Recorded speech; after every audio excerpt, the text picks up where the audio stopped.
Good evening, everybody, and welcome to Xenosaga Episode 3, also Sprach Zarathustra. Last time we tried playing Xenosaga 2, and it didn't really work because Xenosaga 2 kind of sucks, if I have to be perfectly honest with you, but at least the story was interesting. But yeah, so I really wanted to finish the Xenosaga series like soon. I didn't want to take too long before finishing it, so here we are. For anyone who at the end of my Xenosaga 2 stream, I said that maybe I would just like post the link for the for all the remaining cutscenes of Xenosaga 2. And I will do the same for this stream. You know, at the end, when I upload this stream to YouTube, there will be a link to all the cutscenes in Xenosaga 2, so you guys can catch up with the story, know where you are. But that's Xenosaga 2. That's in the past now. We're now in Xenosaga 3. This is highly regarded as the best Xenosaga game in the whole series, and I've never played it before. Actually, I played the first one again. As when I streamed that game, I said I played that game almost all the way to the end, but I didn't actually finish it, so we finished it on stream. Xenosaga 2 I never played before. That was a mistake, because if I had known that game was that bad, I wouldn't have even bothered. Xenosaga 3, okay, I played it for a little bit, for like 2 hours, just to get familiar with the controls and everything, and see if it was actually, worth it. And I think it is. There's a lot of improvements here compared to Xenosaga 2. So I'm excited to start this. Hopefully nothing terrible will happen. But anyway, so let's not do that out too much. This is a long game. It's got 2 discs, just like the previous Xenosaga game. So we're probably gonna be playing this for about as long as the first game, maybe even more. I don't know. Well, it's only one way to find out, and that's right. This is a JRPG. You use circle to select things, not X. Unlock a special feature for Xenosaga Episode 3 by loading Xenosaga Episode 2 clear data. Well, we don't have Xenosaga 2 clear data. Xenosaga 2 data.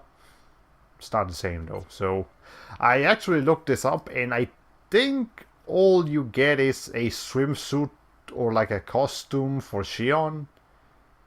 So I mean, it's nice, but that's all you get. So we're not really missing out on too much as far as I know. So, and I'm not going to go back and finish Xenosaga 2 just for the fucking costume. So, no.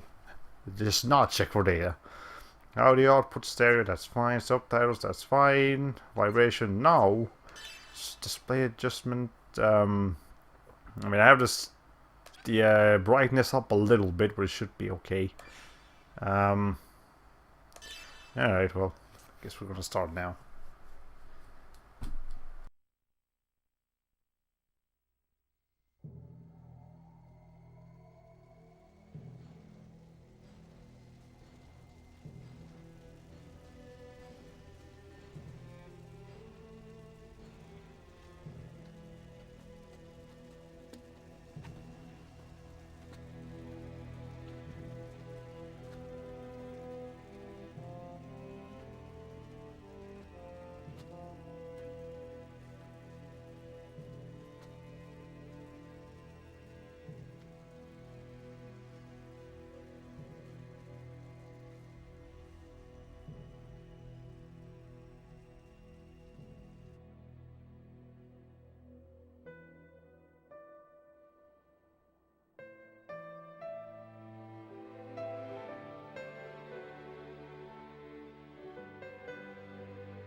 Looks like things are going smoothly.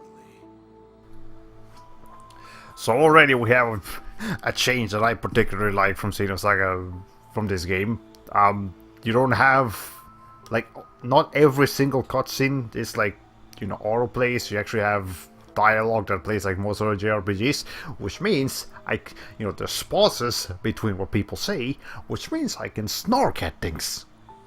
That's how I like my JRPGs, if I have to say so myself. But anyways, this is serious right now, so I'll try not to snark too much, I guess.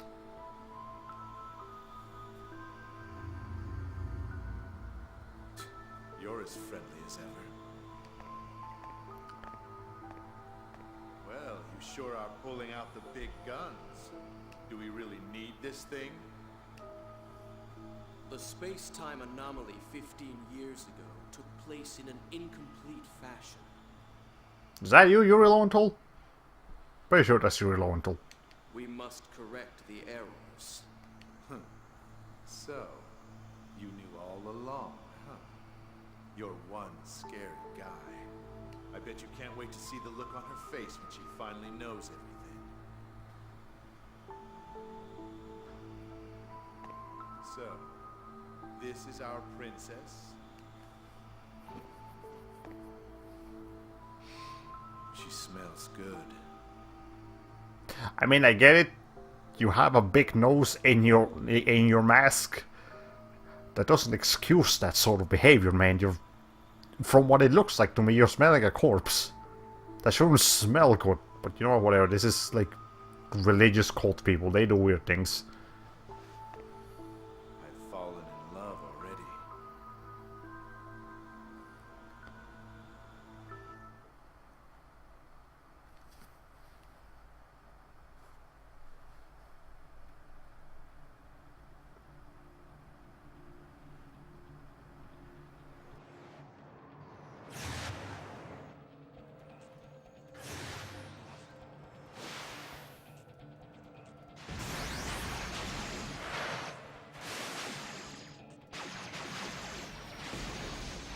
Miyuki, you didn't tell me that they had macrophages deployed.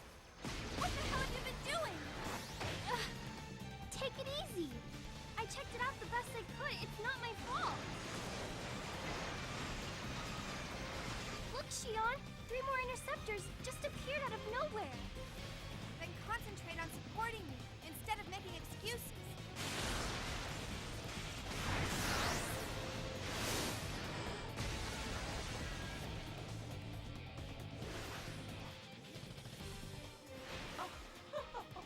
You two make a fine pair. Dogtooth. 3 at 7 o'clock. You got it? Yeah, I'm on it.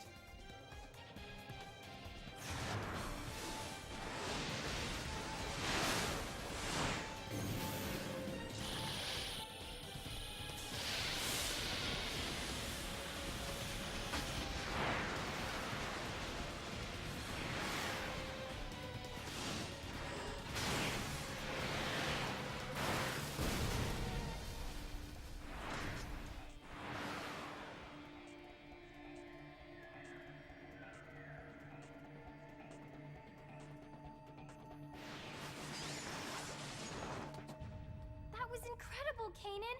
The way you maneuvered that Ames was unbelievable. We don't have time for that kind of thing, Miyuki. Has anything come up on the scanner yet?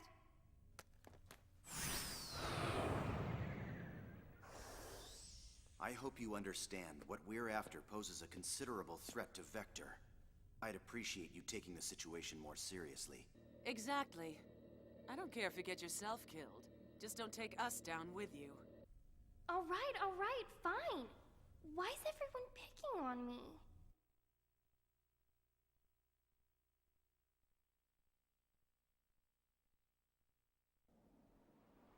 Well, is this it, Miyuki? Confirming coordinates. Yep, perfect. Well, here's Heather Hogan, aka Colette. We got Ash, we got Colette. You know, we're just getting the entire like Tales of History cast right here in this freaking game. No doubt about it. This is Vector's S-Line division. Then the top secret data we want is just ahead. I'll handle backup. You three take care of the rest. You're not gonna help, Doctus? I freaking... I don't know how I feel about that name, Doctus. But, I mean, I think I like it. It's still kind of weird, though. Don't depend on others to do everything for you. Everyone's speaking on Miyuki over here. Usus magister est optimus. I don't speak your language, lady. I don't... Is that Latin? That might be Latin. I'm gonna go with Latin on that.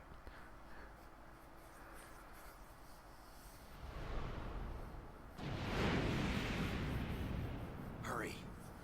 Well, this guy's back. You all remember Kanan? I want to be as far from here as possible when our pursuit arrives. I know.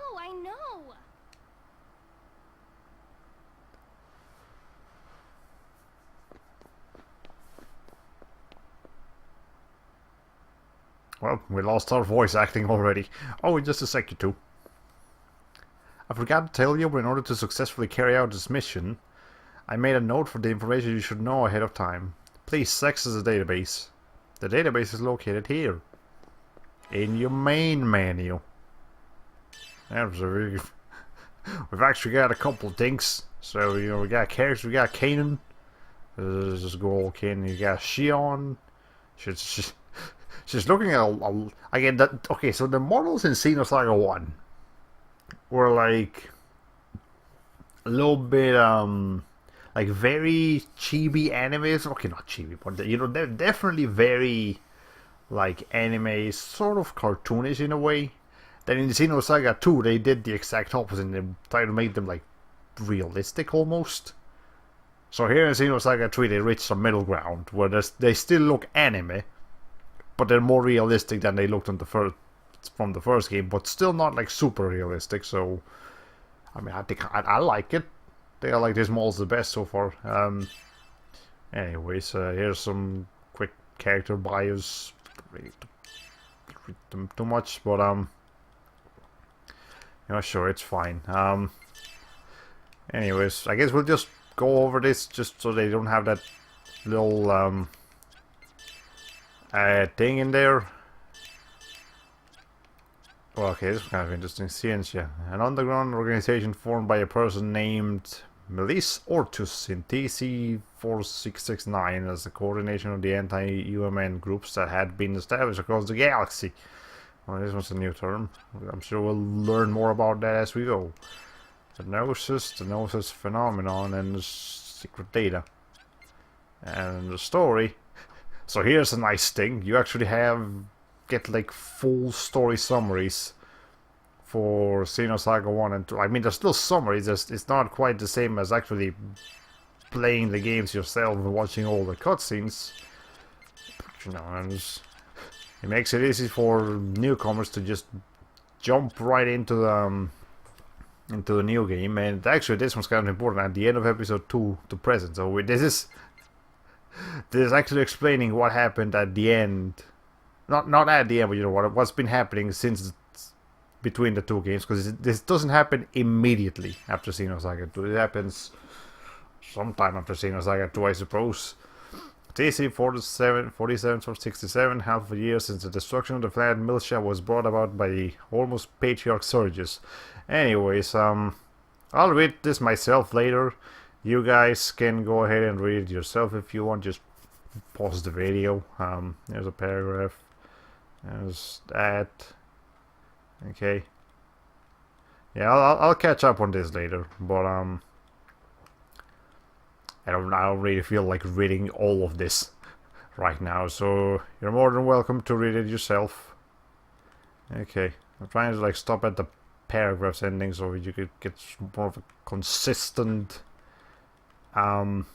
reading experience. Okay. And there, that's the end of that. So I read the first paragraph. I'm not reading the rest of that right now. I can read on my own. You guys can read it yourself if you want. If not, if you don't really care too much about the story, then well, that's a bit different. But anyways, options. I don't think that changed. So yeah, we've actually got Miyuki and Kanan as playable characters this time. Miyuki's never been playable before, and Kanan was technically playable in the second game. Technically, like, he was a pilot. He wasn't actually on foot, he was just a pilot. But in this game, he's actually on foot, so... Hey, that's pretty... Again, I played, like, the first section of this game, just to get familiar. And I can safely say that, extra characters... Yeah, so this... So they are here, but they are extra characters, so they're not gonna stick around. I guess, as you can figure out. Yeah, we got Medica. That's all we have. Items, no items. Alright, cool. New information is automatically added to the database. You should check it out frequently. Not bad. You actually came prepared. I know. It's like that never happens before. Actually, I wanted to add a lot more data files to it, but I didn't think even you could process all of them, so I stopped. I'll send the rest to you after this mission is over. There's quite a few, so I'll send them in chunks. Let's go. Canon is not here for anyone's bullshit. Anyways, Vector S-Line Division. This is where we are right now. Here's... Immediately, we move a lot faster in this game than we did in the previous games. Which is kind of nice, actually. And also, there's music. Like, there's immediately music. I remember a lot of parts in Xenosaga 1 and 2 just didn't have music. And it's pretty a save point. Coming into contact will recover my HP and EP. I can save my current progress by pressing circle. Cool. Database update. Check out the data. What's going on now? Tutorials. Okay, I just don't want those little start thingies in there, so that's why I keep checking those. Anyways, let's go ahead and make a new save file here. And there we go. Okay. So let's see. Probably because of the way they're structuring cutscenes in this game, you know, like with the text, with like the pausing text like this, compared to how the previous two games tried to do like every single cutscene as its own, like, you know, its own event. I think this game will probably have much more cutscenes, or well, maybe not. Okay. Maybe it'll be like, it won't have as many quote-unquote big budget cutscenes as the previous games, but we'll definitely have more cutscene or more cutscene time overall. Because, you know, this is much easier to do than actually like choreographing every single cutscene like they did in Xenosaga 2. It was ambitious, but this is ultimately more efficient. Anyways, can't go any further. It's probably faster to just destroy this than to find another route. Because, you know, this is how Xenosaga works. Anything that can be destroyed will be locked on automatically, so just press circle to square. Yes. She does like a mini Hadouken. Like, this series never fails to amuse you with their creative ways of making characters blow shit up. And as you can also tell, this franchise really likes blowing shit up. Making noise. Okay. Anyway, let's see. The camera angles are kind of interesting. Kind of nice. And two breakable objects. When there are multiple breakable objects, switch between the targets by pressing L1 or R1. I'm talking to myself here, but I'm also giving myself a tutorial. Okay. Well, anyways. Let's see. I guess I have to reach and get each key plate into the correct socket in order to disengage security. Okay, I better think about the order I'll destroy the objects. I guess this console will allow me to reset it even if I mess up. Okay, so I think the order here is this thing here first. Then you can hit that, send it over there, and then that. There you go. That took longer to figure out when I was playing this game, but it's a test run a couple weeks ago. Alright, let's keep going. Yeah, and this thing allows you to reset it if you mess up. Anyway. Anywho, we'll get to see the combat system soon enough. And we get some gold from there. Yeah, money is back. Remember how Xenosaga 2 didn't have money? This game does have money. See, basic JRPG concepts.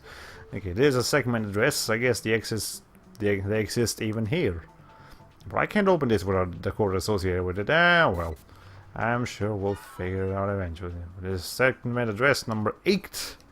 But we don't have segment address key number 8. Okay, more tutorials. Just make sure there's no stars to keep track of, because that's just kind of annoying. Okay. Anyways.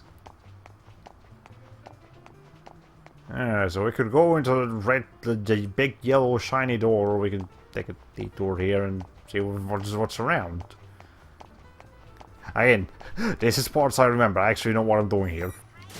This is not going to be the case always. For, you know, for now. We get an analyze ball. It analyzes things as a ball.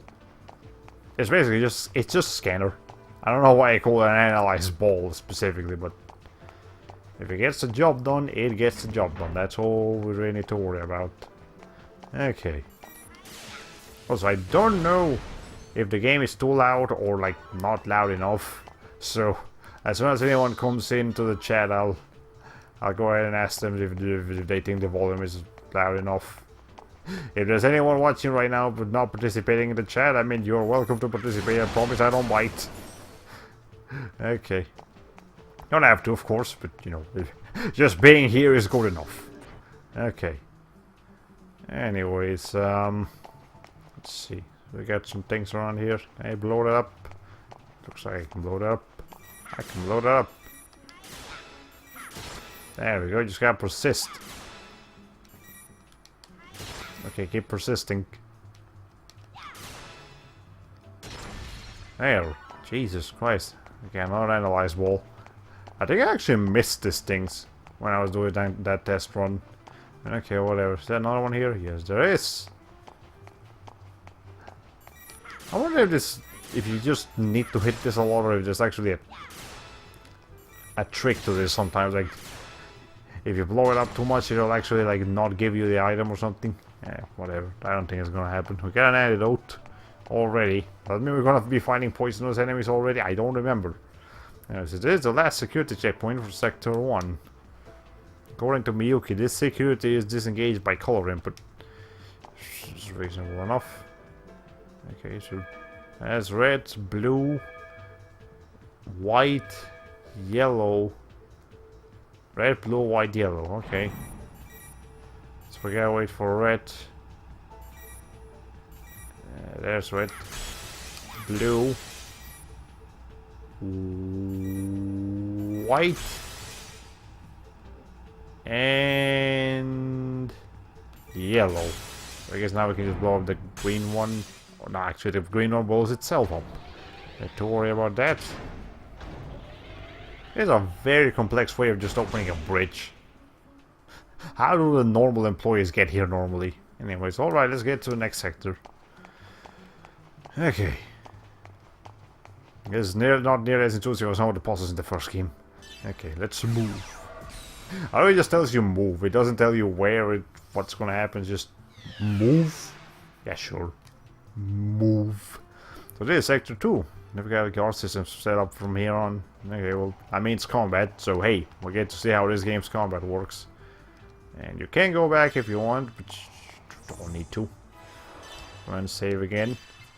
Save at every opportunity. That's what I always say. You guys know bad things happen if you don't. If you don't save often. Okay. Been streaming for 26 minutes already, and like, you may have noticed, but we've been playing the game for about, you know, like 5-8 minutes now. In the previous two games, we would still be watching. In the previous two games, we would still be watching cutscenes. So, despite this game probably having more cutscenes, they also, you know, actually sped up the game part of the game. So hey, that's good. Medkit smalls like that. We need those for now, I'm sure. But we do have healing spells, so that's okay. Anyways, there's the guard system.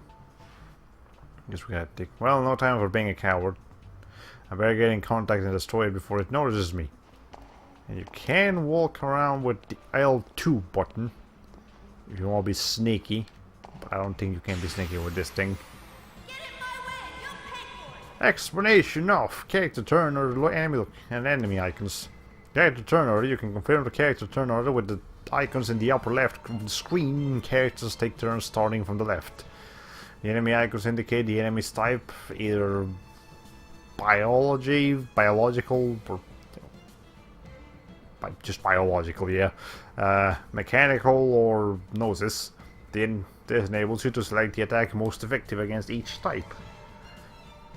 Machine. I almost got that right. Okay. For a more detailed explanation, please view the tutorial in the database. Okay, cool. That's we don't need the more detailed tutorial here, so we just get to go. Anyways, there's the command things over here. As you can see, it plays like a much more traditional JRPG. We don't have like the square, triangle, and circle combo systems from the first game, or the mess of the second game. We just have, you want to attack here, select attack, and your character will, in fact, attack. Okay, what can you do?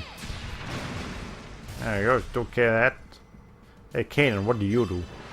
He's just the knife thingy. You got a critical, so you don't even have to worry about getting hit by anything. There we go. That's simple enough. Medkits, scrap iron. See, it's much more easier. It's much easier to understand this game as compared to Xenosaga 2. Again, I keep bashing Xenosaga 2. It's not the worst game in the world, but it's certainly not the best. Okay, encounters, character battle commands, parameters, stats. The enemy types. Elemental and types of attacks. Okay, just the elements. There's a lot less elements here too, as you can see. There's only 5 elements as compared to the previous games that have like many more elements. Okay, Zio's ailments and Zio's ailments. We know how these things work, game. It's okay. I've played your previous games. Not to completion, but I have played them. There's a treasure chest over there we can't access from this side, so we'll have to go around. Let's see. Is there anything over here? Yes, there is. Can't hide things from me, game. Okay, let's keep going down. Well, here's the beginning of the area. That's cool. We got a medkit. Medium-sized. I don't think we'll be needing anything like that for now, but hey. It's nice to have. Blow this one up. And blow this one up. And get a remover. It removes. What? Hold on. Cure an ally's decreased ability. Okay. Well, anyways, we got 2 analyze balls. I'm actually gonna save at least one of them, so maybe I'll use one soon, but I'm not gonna be too eager to use this right now. Because I always like to have one in case a boss comes up and we don't have anything else to analyze them with. Explanation of boost, attacks and finish strikes. Using boost increases a character's number of turns in the coast at the cost of 1 unit of boost count. When you cause damage, the gauge in the upper left right of the screen fills. When it reaches 100%, your boost count decreases by 1. And the one at the top of the player boost, the one at the bottom is the enemy boost. The blue is you, the red is them. Okay. Holding the R1 or R2 during battle will cause the boost menu to appear on the cursor position. So, we know how boosting works. And special attacks. Characters may use their special attacks by consuming boost. Attack type special attacks gain levels after multiple uses, enabling them to do more damage. Finish strike is if you finish off an enemy with a special attack, a finish strike will occur, and the experience points, skill points, and credits gained will be increased by 1.5 times. Cool. For a more detailed explanation, please view the tutorial. Okay, so we need 2 boosts to do a break bash with Shion. So I guess we can try to start saving for that, but for now we just have to attack normally. And then I'm gonna attack this guy. And then Miyuki can finish off this guy. There we go. It's actually Shion doing the least damage here. That's depressing. Anyways, Okay, then hold on. Let me do some here. Analyze, we'll analyze that thing.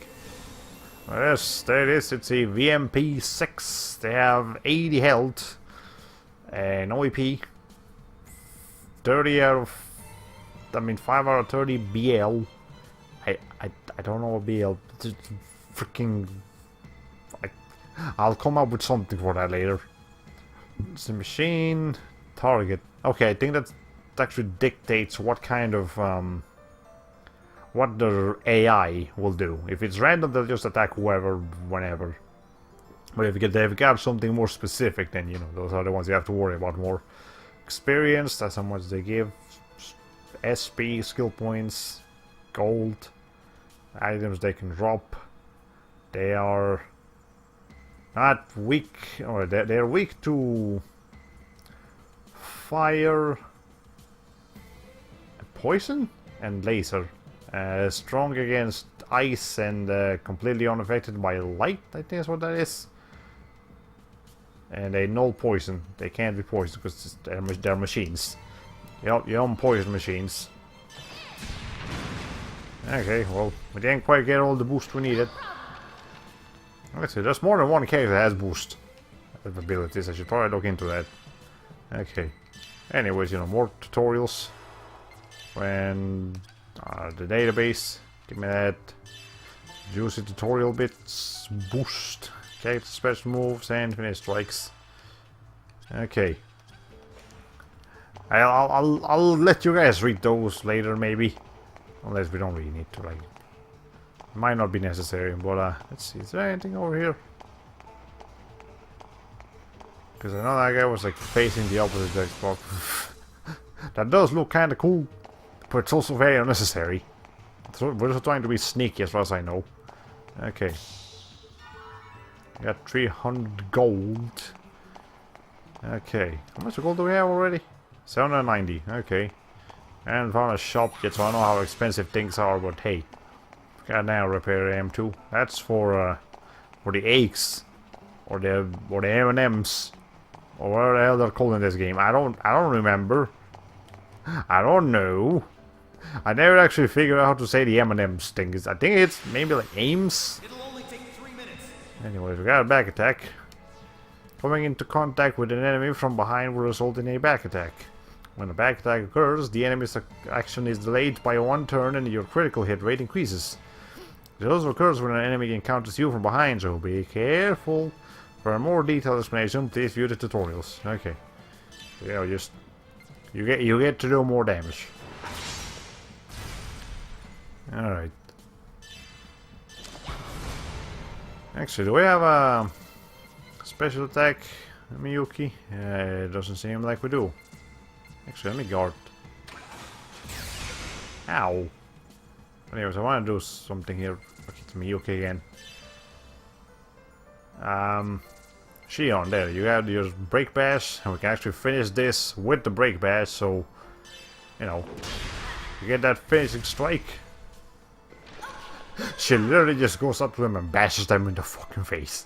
And it does 200 something damage. Well, I mean, if it works. Okay, we got some level ups already, that's nice. Scrap iron, more bonus stuff. See, it's nice to get those finishing strikes. Try to get those. Remember the like the slot machine thing from the first and second game? Well, it seems like that's gone. It's in exchange for something more controllable now. So hey, again, some nice changes I'm seeing so far. Okay, back attacks. Let's see. What do we get over here? This music is kind of cool. I will say that. Okay, this guy's just walking around so we can back attack him. Okay. And hit that thing. Didn't quite kill it. That's okay. We can finish it off. And Miyuki can just do 57 points of damage. They're aiming at Kanan more than anyone else. Even though he's the tankiest character here. I mean, I get it, their AI is set to random, but still. Okay, he acquired some heat. I don't know what heat does. Let's find out. Is it like an other thing? No. Maybe it's I think it might be a special attack. So we'll get to try that out later. Okay. Hey look, I can actually open that door. I don't have to blow it up. There's a move. Where to now?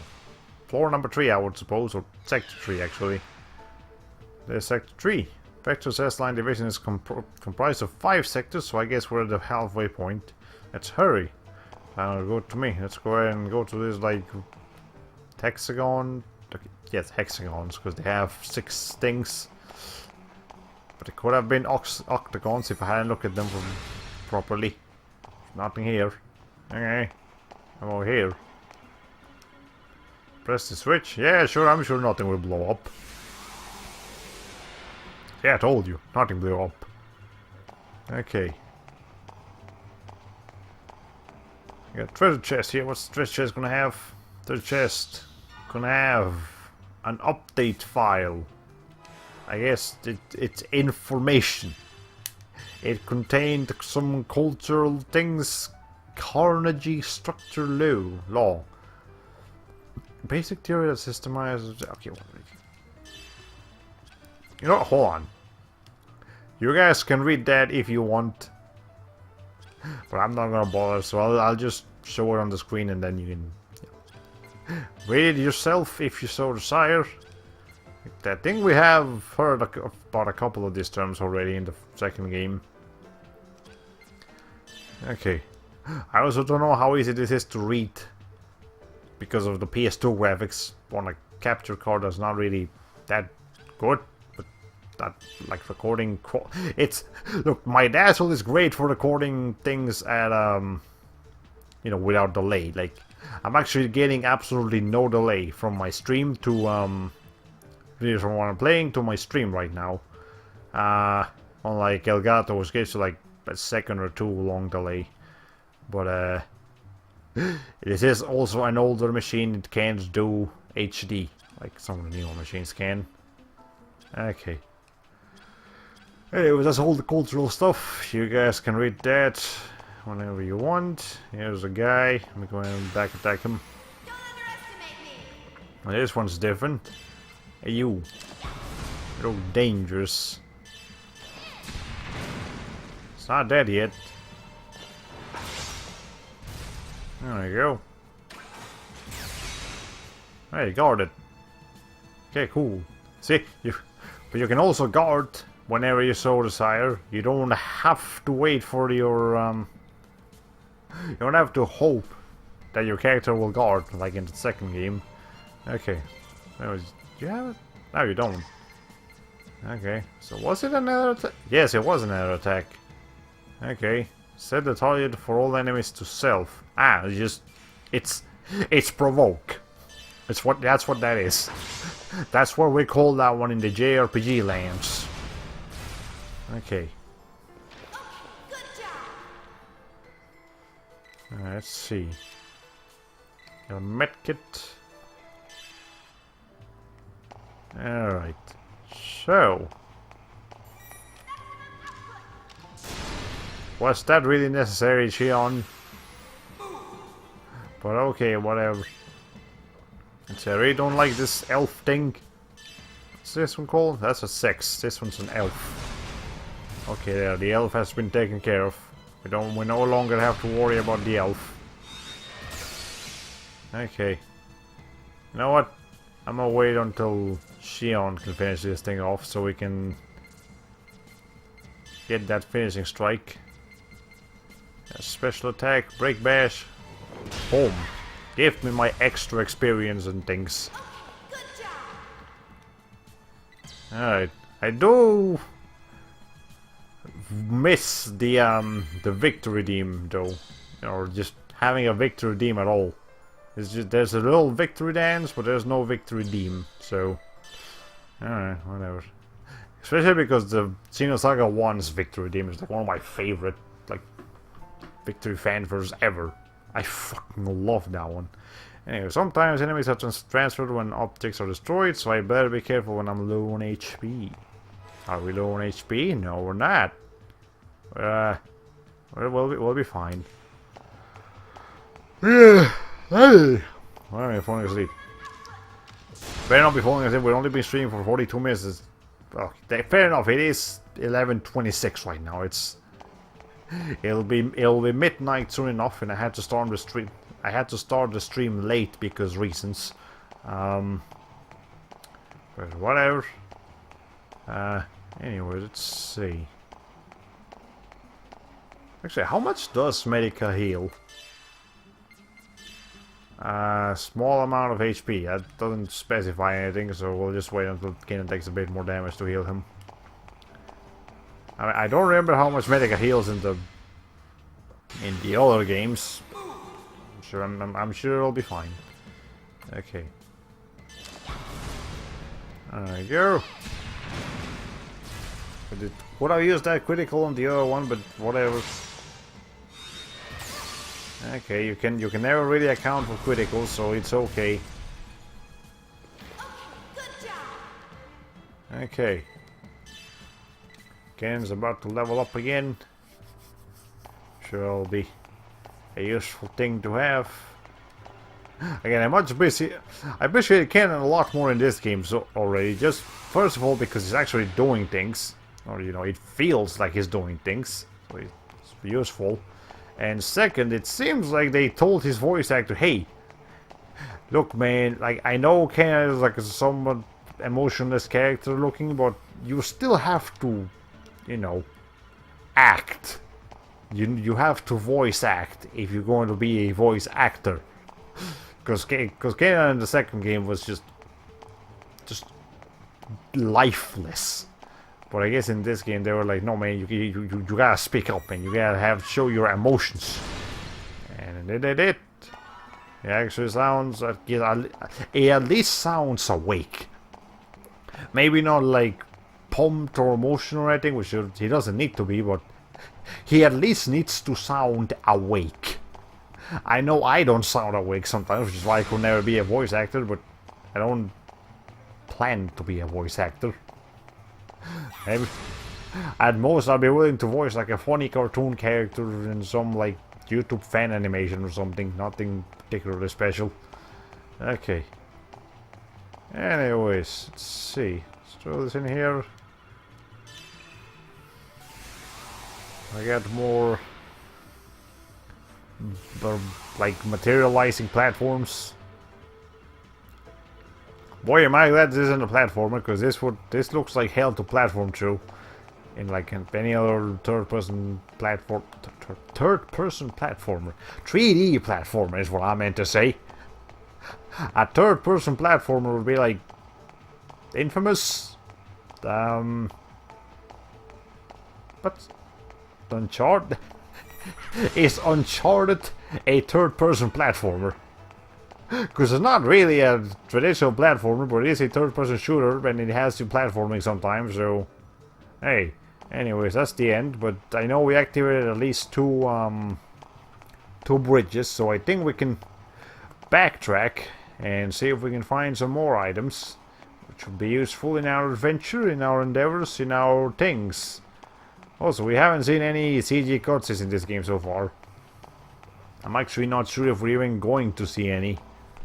Again, like I mentioned earlier, they were like, they seem to be trying to save budget on making 2 high-tier animations and cutscenes in exchange of having more of them. So, hey, and again, I would like to remind you guys that this was going to be a 6-game series.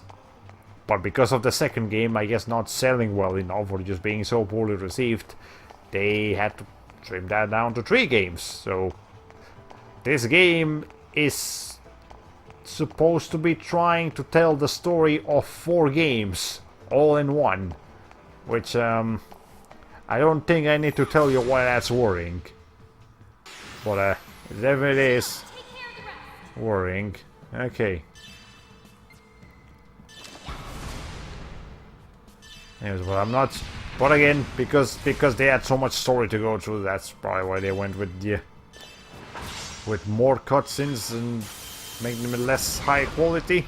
so they could get some much needed budget to make all the cutscenes necessary. Okay. You're not gonna die for this, are you? You are. I don't know. We'll do a finishing strike in the next battle. That's okay. I got the Jackal. I guess that's a special attack. Okay. Anyways, do we need some healing now? I'm gonna risk it for like one more battle or something. Okay. Let me get this treasure chest real quick. That's going to be a revive. Medium. That's... sounds useful. I'm not used to my revives having so many different tiers, like small, medium, large revives, but I mean, if they get the job done, they get the job done. So that's all that matters. Incidentally, I was playing, throughout this week I was playing Parasite Eve. If you guys have ever heard of that game, it's a game made by Squaresoft, not Square Enix. This is on PS1, back when they were still Squaresoft. And the game is like a horror RPG, so it's got RPG combat, but it's also got like horror aspects to it, which is it's an interesting combination. I just finished the game like yesterday, and I definitely enjoyed myself with it. So I'll probably stream it one of these days. Well, okay, not one of these days, but someday in the future. And you know, it was enjoyable. It was pretty nice. I have that and the sequel on my PS3 downloaded from the PlayStation Network, and I also have the third birthday on PSP. So I have all the games. I just never played them for some reason. Okay, I'll have to go to Sector 4 to get the main server room. There's no turning back. I got some traps. Okay, what's the traps do? Do they confuse you into thinking they're one thing when they're really not really completely different? Do they work at a cafe? Do they dress as a nurse? Do they... I'm trying to think of traps here, and there's many of them, but because there's so many, I can't think of any of them. Anyways, it's a guard system again. Might as well use the trap that I just got. Okay, this trap is long-range control type, so I'll need to first set it and then detonate it. I need to set the trap with R2 square and then press square to detonate it. See? And I know how many traps I have in stock by the icons in the bottom of the screen. So that should make my battle strategy easier. There we go. I did not control that, by the way. That was just fur. They just did that. That's in traps initiative. If you enter battle while the trap is in effect, you will receive a boost bonus, increasing your boost count by up to 3. If you touch an enemy while they are caught in a trap, you will have the initiative at the start of the battle. When you have the initiative, the PC's actions will have priority. For a more detailed explanation, go to tutorials. Okay. Anyways, let me just bash this guy across the head. Boom. Okay, and then Kanan. Did you get a okay, maybe he can't use it yet. I thought he did. Is it? No, it's oh, it's a tech. Okay, so there's techs, errors, and special attacks. You know, it's 3 different things. Okay, you gotta keep that in mind. Yeah, any? A lightning blast. Okay, it's not. And that was one of Shion's abilities in the first game. I guess I haven't pointed this out, but now Miyuki has Shion's like gauntlet electrical thing that she had from the previous games, and Shion herself has something completely different. So hey, that's kind of neat, I suppose. Okay. No problem. You see, it's the same thing. It's just, in fact, it was Miyuki that designed that one. Yeah, Miyuki designed that thing, so I guess she gave Shion an upgraded version, and then kept the old one. Anyways, database has been updated once more. As I took no damage in that fight, so I'm not gonna bother with healing just yet. Okay, that's all for the tutorials for now. We've already 53 of the way in with the tutorials, but that means there's still almost as many as we have right now to come. I guess I'll just do that and then boom. If we have these traps, we might as well use them. Okay. Let's see. We got that thing again. Awesome. And No problem. I don't know, should I use all my traps now, or are they like highly valuable assets that you should keep with you? Well, I'm sure we'll be okay. It'll only take 3 minutes. Okay. Anyways, don't quite have enough, but that's okay. We have nobody else has special attacks, only Shion does. Okay. Not a challenge. We haven't gotten any other analyze balls, have we? Let me just double check. No, we only have one left, and again, I like to keep those for bosses. Okay. Here I go. And I'm gonna take care of this thing. Canon, you can take care of that one too. Shion, you can do your shield bash thingy. Break bash. Boom. Okay, good. Okay. See, this combat system is so much easier to understand. It is so much easier. I mean, if you're just gonna stand there, I'm gonna go up to you do this. Take care of the rest. Okay. Let's see. I just keep shield bashing everyone here. What's this? This feels productive. I don't feel bad about wasting these traps because I'm not wasting them, I'm actually using them. I'm gaining things from doing this. Okay, what's over here? Error pack small. And besides, this is a tutorial place. I'm sure they wanted us to use things like that.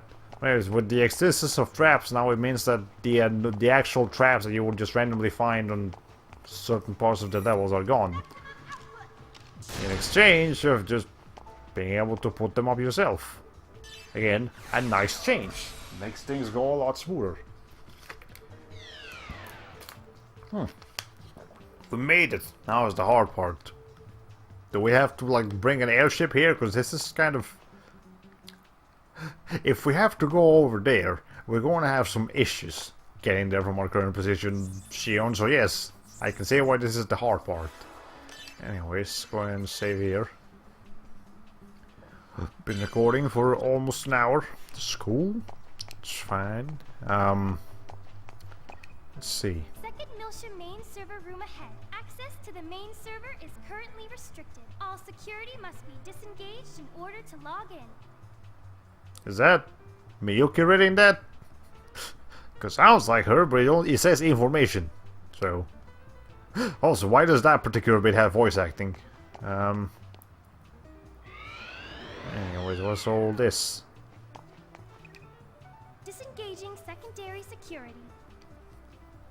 Yes, we have to disengage the secondary securities before we can do anything about the primary security. This looks really cool. Like this. That's not just like the skybox, that's actually like the background over there with those giant thingies. In the PS1 that would have definitely had to be a pre-rendered background, but no, this is the power of the PS2. Or released in 2006. You know, by 2006 they have pretty much... Developers had pretty much mastered what the PS2 could do. So, hey.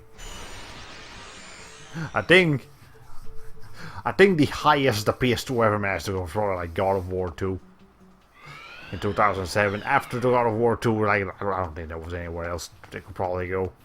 But anyways, let's see. Disengaging primary security.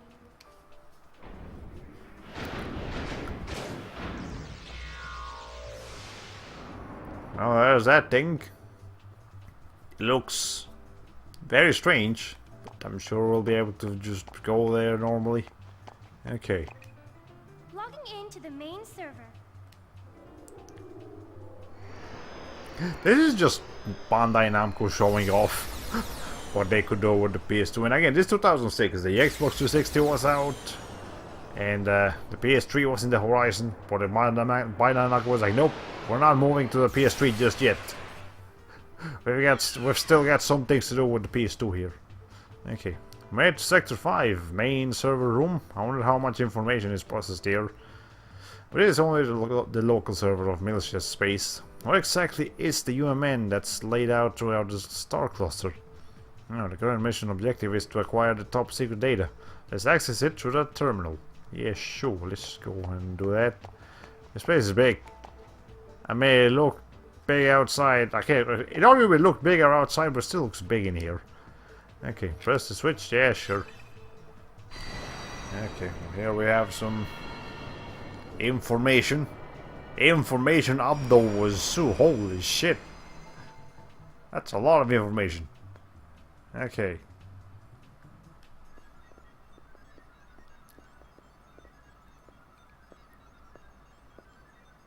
Miyuki, keep watch. Kanan, please start the data backup. I'm already on it. Don't screw up, now that we've made it this far. There's something about Kanan's face that looks weird to me. Like, he looks rough. He almost looks old. In a weird way, like like a little bit wrinkly. I think it's just supposed to be muscular, but it does look a bit old. I know. Miyuki looks cute though. That's just fine. Really expose Vector's crimes? Miyuki, do you understand what this UMN really is? It's a wide area network system or something, right? A wide area information network system with non-local connections. Its characteristics enable warp travel and light-speed communication. An exemplary answer. But do you think that's really all there is to it? What do you mean? A wide area network that connects our star cluster. But who built it and when? Who established the gate jump columns? For that matter, what division of Vector even handles the base theory development? It's, Exactly. No one knows, because no one established it or built it. It was already there. We just use it as if we invented it. That's nothing more than your own conjecture. I'll give you credit for your vivid imagination, but you have no proof. He's right. Don't you think you're jumping to conclusions? I mean, usually when we have theories like that, it's because they're either true, or they're very close to true or something similar to that. This is a JRPG after all, Miyuki. I wouldn't take those words as not for granted. I hope so. If I'm wrong, everyone can live in peace. But we need to make sure. You see, if everyone lives in peace, we wouldn't have a video game. So that's why I know your theory is right, Xion. We need to know what they intend to accomplish with the UMN. What their ultimate goal is. Huh? Xion, there's something weird. You sound exactly like Colette in that sentence. I mean, I get it. It is Colette, technically, but still. Like, if you just give me headphones and you make me hear that sentence completely out of context, I'm gonna say, oh, it's Colette. Oh, it's actually Miyuki from Xenosaga. Nothing to do with what anything Colette has ever said. Something? I've told you time and again to make precise reports. Well, there's a strange fluctuation in the particle flow. It started about 300 seconds ago.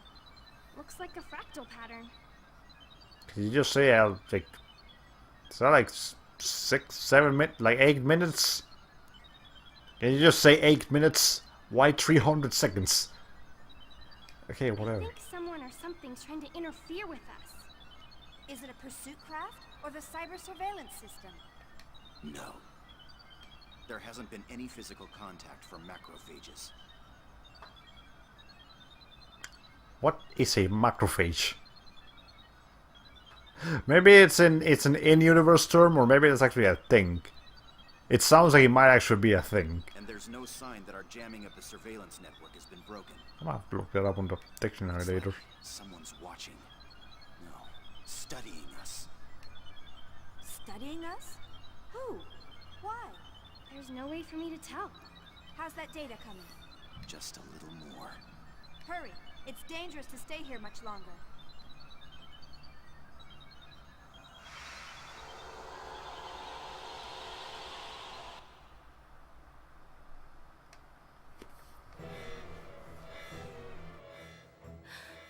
Shion, I think it's a little too late for that now.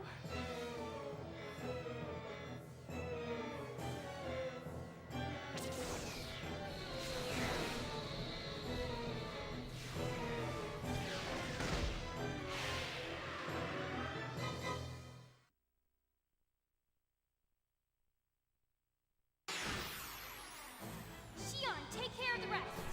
And here we have our first boss fight.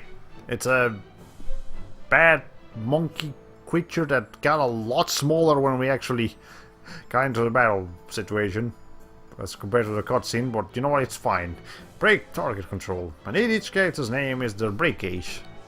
When a character is hit by attacks, break damage accumulates. When the gauge is hit 100%, that character enters the break state and is unable to act for 2 turns. Unable to break state effects, unable to act, unable to use boost, unable to evade or defend, and increased chance of being struck by critical crit. Basically, you're fucked if you get broken. When choosing a target to attack, some enemies aim for party members with low health, putting the party in a dangerous situation. And so here's the enemy behaviors I was talking about earlier. So there's random, just whatever, HP killer. They go for low HP. Break status, and then there's the one that actually aim for healing characters, which technically in the previous games everyone could learn healing abilities. So I'm not sure if it's gonna work like that. In this game, where actually just each character will have their own unique skills that only they can learn, making someone like Shion or Momo a higher priority target than like Ziggy or Cosmos. Again, assuming they don't learn the healing skills. In those situations, you can protect your allies by using the other heat to control the enemy's target. So that's where Kanan comes in. For a more detailed explanation, please view the tutorial of the database. But anyways, as you can see, we actually recovered all of our HP and EP. I don't think I actually spent any of that, but yeah, save points in this game heal you, so that's nice. I think in the second game they did that too. Did they do it in the first game? I don't remember. Maybe they did. Maybe they didn't. I don't even know. Anyways, we got some texts that we can do. But I'm gonna wait until we can break this thing. So there we go. It'll break eventually. Shion, you actually have the least attack power here, so I'm gonna use you to use the analyze bolting. Yeah, so I guess this thing is Sig Drafer. It's got 3000 HP. More than 40 AP. Is BL like the break gauge? Maybe that's what it is. Yeah. It's a Gnosis. It drops an Elder Pack and a Revive. I mean, it's nothing crucial, but it's nice. It's immune to poison. And strong against ice. But I don't think we have any ice attacks, so we don't need to worry about that. Okay. Let's go ahead and so what do you have again? Lightning Blast. Yeah, we'll save all these things for when we're actually doing more things. And just Medica. Okay. Got a critical hit. Okay. Yeah, so you can see its break gauge like going up. Let's see.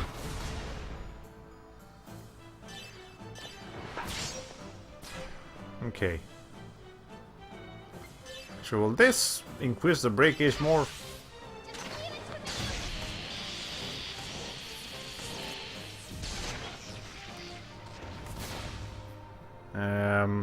It did. Actually, that's pretty good. How about Jackal? Is that gonna do something? Yeah, with this damage, we didn't actually increase the breakage that much, so Lightning Blast is definitely the way to go. But how about Break Bash? Is that heavy break attack, higher critical to type B enemies? There, that thing's broken. We can safely start attacking it with all we've got.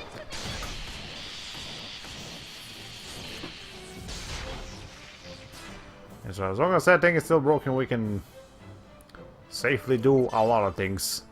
Or blade, yeah, sure, why not? There you go. Yeah, just hit it with everything. As long as it's in that state. Because, you know, we get more criticals. We get more good things. Okay. Recover from break now, so...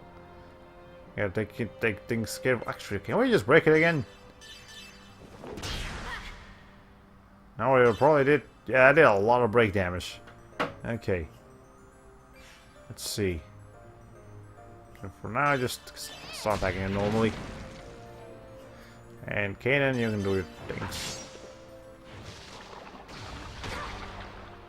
Well, it attacks everyone, but didn't poison anyone, so that's nice.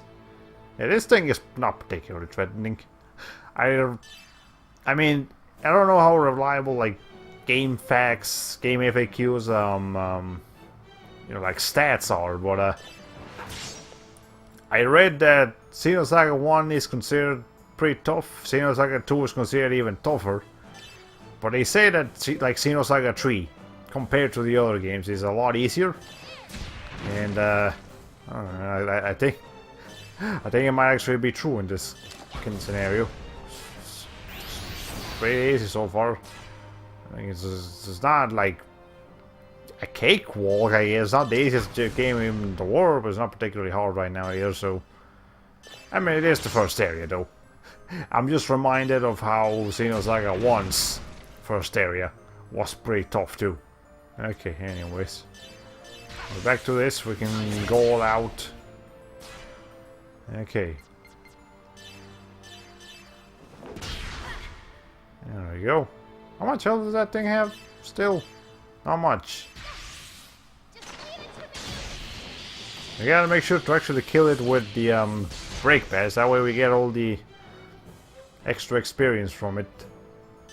So now I'm gonna start building up for the break pad. Break bash, that's what it's called. Jeez. Okay, it should still be alive for us to get our boost, I think. Maybe. As long as no one quits it too much. Actually, yeah, I don't think we're gonna make it. That's fine. I think I'll survive this attack. I survived that. But, is there any other way to increase? Yeah, probably not. Let's just jackal it. There we go. Not a challenge. I should have thought about it beforehand, but yeah, whatever. It's okay. We don't always have to get the boosted experience. It's nice, but, you know, it's not obligatory.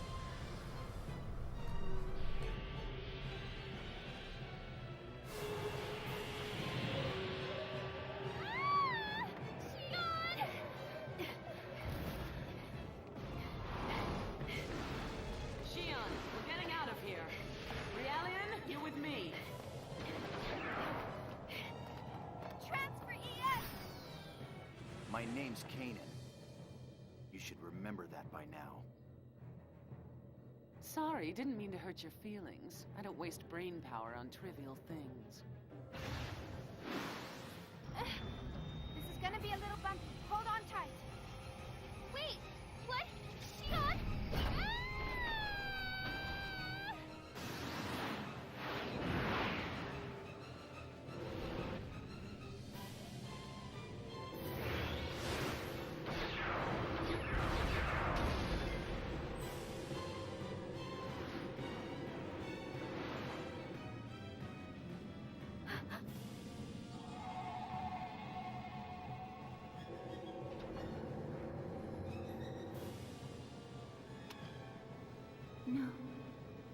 you.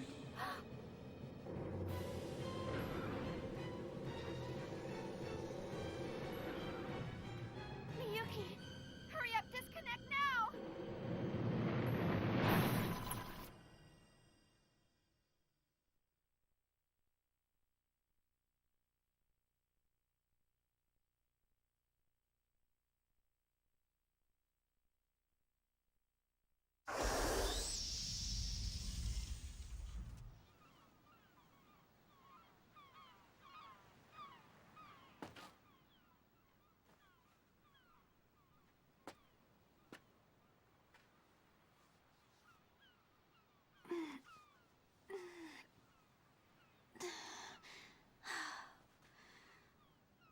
That one was a little too close for comfort.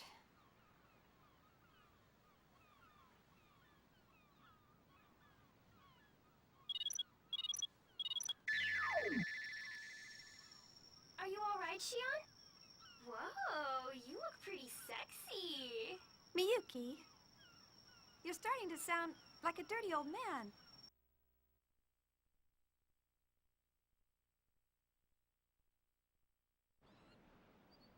Well, we completed our mission. So, you know, we went from point A, escaping a dangerous, like S division facility with important confidential information and fighting Gnosis and mechs and shit.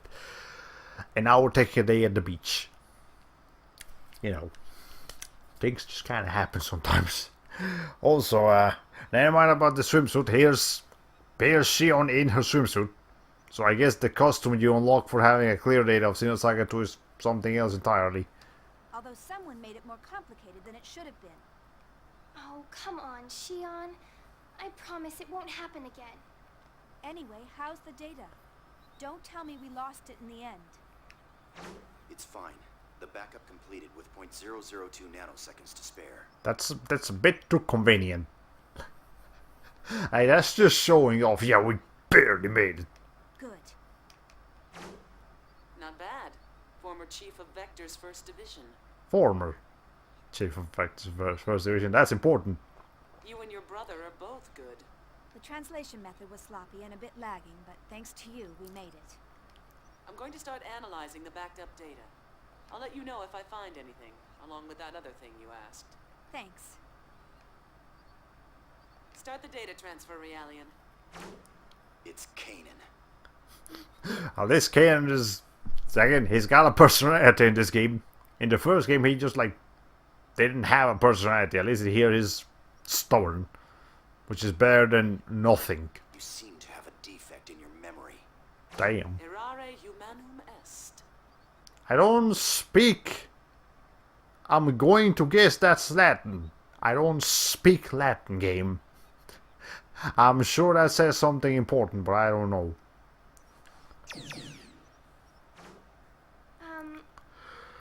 Shion, you aren't mad, are you? I mean, we finished the mission. Why would she be? No, everything turned out all right. I don't make a habit of fussing over details. Oh, good. No, it's not good. So which is it, Shion? I'm sending you text on basic structure later, and I want you to answer them. Aw, again? Your method is unable to adapt to the language because you skipped the basics during assembly. Yes, ma'am. Shion, is what we are doing really okay? You're asking me now? You're the one who demanded we let you help. I mean, well, what we're doing is a crime. I mean, if you're already helping out, then you already know the answer to your own question, Miyuki. It might technically not be legally okay, but maybe it's morally okay. Again, in the world of fiction, the laws typically are not very moral. So, you know, we gotta break them so we can have video games on them. Yes, but that was before the Gnosis terrorism. We know that the Gnosis phenomenon is symbiotically linked to the UMN. So the UMN, as it stands now, is dangerous. Just like Doc 2 said, Gnosis may not have been called by Professor Mizrahi and the UTIC organization or even the immigrant fleet, but rather Vector, the constructor of the UMM. If that's true, there may be an ulterior motive in Cosmos' development as well. Is that why you're having Scientia investigate the Miltian conflict? Okay, that's pronounced Scientia, not Ciencia. Like in the Spanish word for science is ciencia, so I was gonna be like basically like that, just with a T instead of a C. No, it's Scient apparently, Scientia. I don't know how that C has a K sound, but I'm not gonna question it. Because your father might have been involved? I don't know for certain, but I think someone has to do something, and I don't want Cosmos to suffer. Shion, you still can't forget about her? I mean, have you seen the things Cosmos does for this lady? Cosmos will sacrifice herself for Shion. That's, of course Shion's not gonna forget about her. Jesus. You Okay. quit the company without any hesitation, so I thought you'd be over it by now. Well, I did say she's former first division, chief of first division, so I guess, yeah. Shion quit. I'm sure that was explained in the summary of what happened between Xenosaga 2 and this game. But I didn't read that, so maybe you guys already know. Maybe I already know by the time you're watching this. But, you know, at this precise moment, that's all we know. It takes a lot of courage to renounce everything you've worked for. Anyway, if there's any developments over here, I'll let you know. Right. But be careful. You're in more danger than the rest of us since you are where you are. Oh, Shion, stop trying to scare me.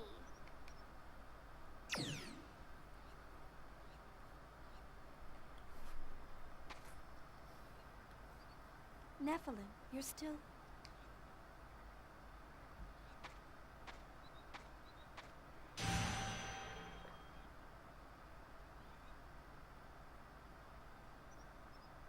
That's happening a lot lately. Oh, you're gonna... I feel like this is a trope in a lot of games, like the constant headaches that actually have some deeper meaning. We're probably going to be encountering this trope a couple of times in the future. I wonder if I'm just worn out. Like your head doesn't like flash into a red like light when you're just worn out, unless you're bleeding, which is much more advanced than just worn out. Anyways, we got the information on everything now here. First things first, Albedo Piazzolla. I don't think we've ever seen Albedo's last name before, but hey, here you go. His last name is Piazzolla. It sounds like pizza. I guess Albedo's been Italian all along. He's in cahoots with Mario. But anyways, here's the very extensive information about... I think the first and second games have given us enough information on Albedo. We don't need it anymore. Anyways, Alan. There's good old Alan's body. Ridgely. It's not Ridley. It's not the new Smash Bros. Character. No, it's Ridgely. Ridgely, maybe? I don't know. Wilhelm, that's that kid. Voyager. You look familiar, but I don't remember. Oh. Okay, Testament Blue. Testament... Wait, hold on. Oh, a blue-cloaked follower of Wilhelm. He appears before Shion and the others several times at the Testament. Louis is Virgil. Testament form. Oh. This one's Virgil. That's right, in the first game there was a little tiny bit in one cutscene that we actually got to see Virgil take off this mask and reveal himself, you know, as this guy. Anyways, greetings from my kitchen. I'm improvising a thing. What do you call a tortilla with just cheese in it again? That's a quesadilla. A tortilla with only cheese is a quesadilla. It doesn't matter if the tortilla is flour or corn. It's still just a quesadilla. If you only give it meat and you don't wrap it around, it's a taco. If you do wrap it around, it's a burrito. If you put cheese on top of it, it's a cheesy burrito. If you put cheese inside of it, it's actually, if you put cheese inside a taco and then wrap the taco really well, that becomes a taquito. Or at least that. Okay, is it a taquito or a flauta? Either way, there's many different names depending on how you fold your tortillas. But the point is, it's gonna be good as long as you use the good ingredients. Anyways, Mr. Red Man, Mr. Black Man, and Mr. White Man. Okay, Guinan Cook. Okay, that's just Guinan. What does Junior call this guy again? Or what other people call him again? Or it's actually just Guinan. They might have just been Guinan, never mind. Chaos. Here's good old Chaos. Remember him? He's looking a lot more cheerful in this game already. I like that. He was like dead in the second game.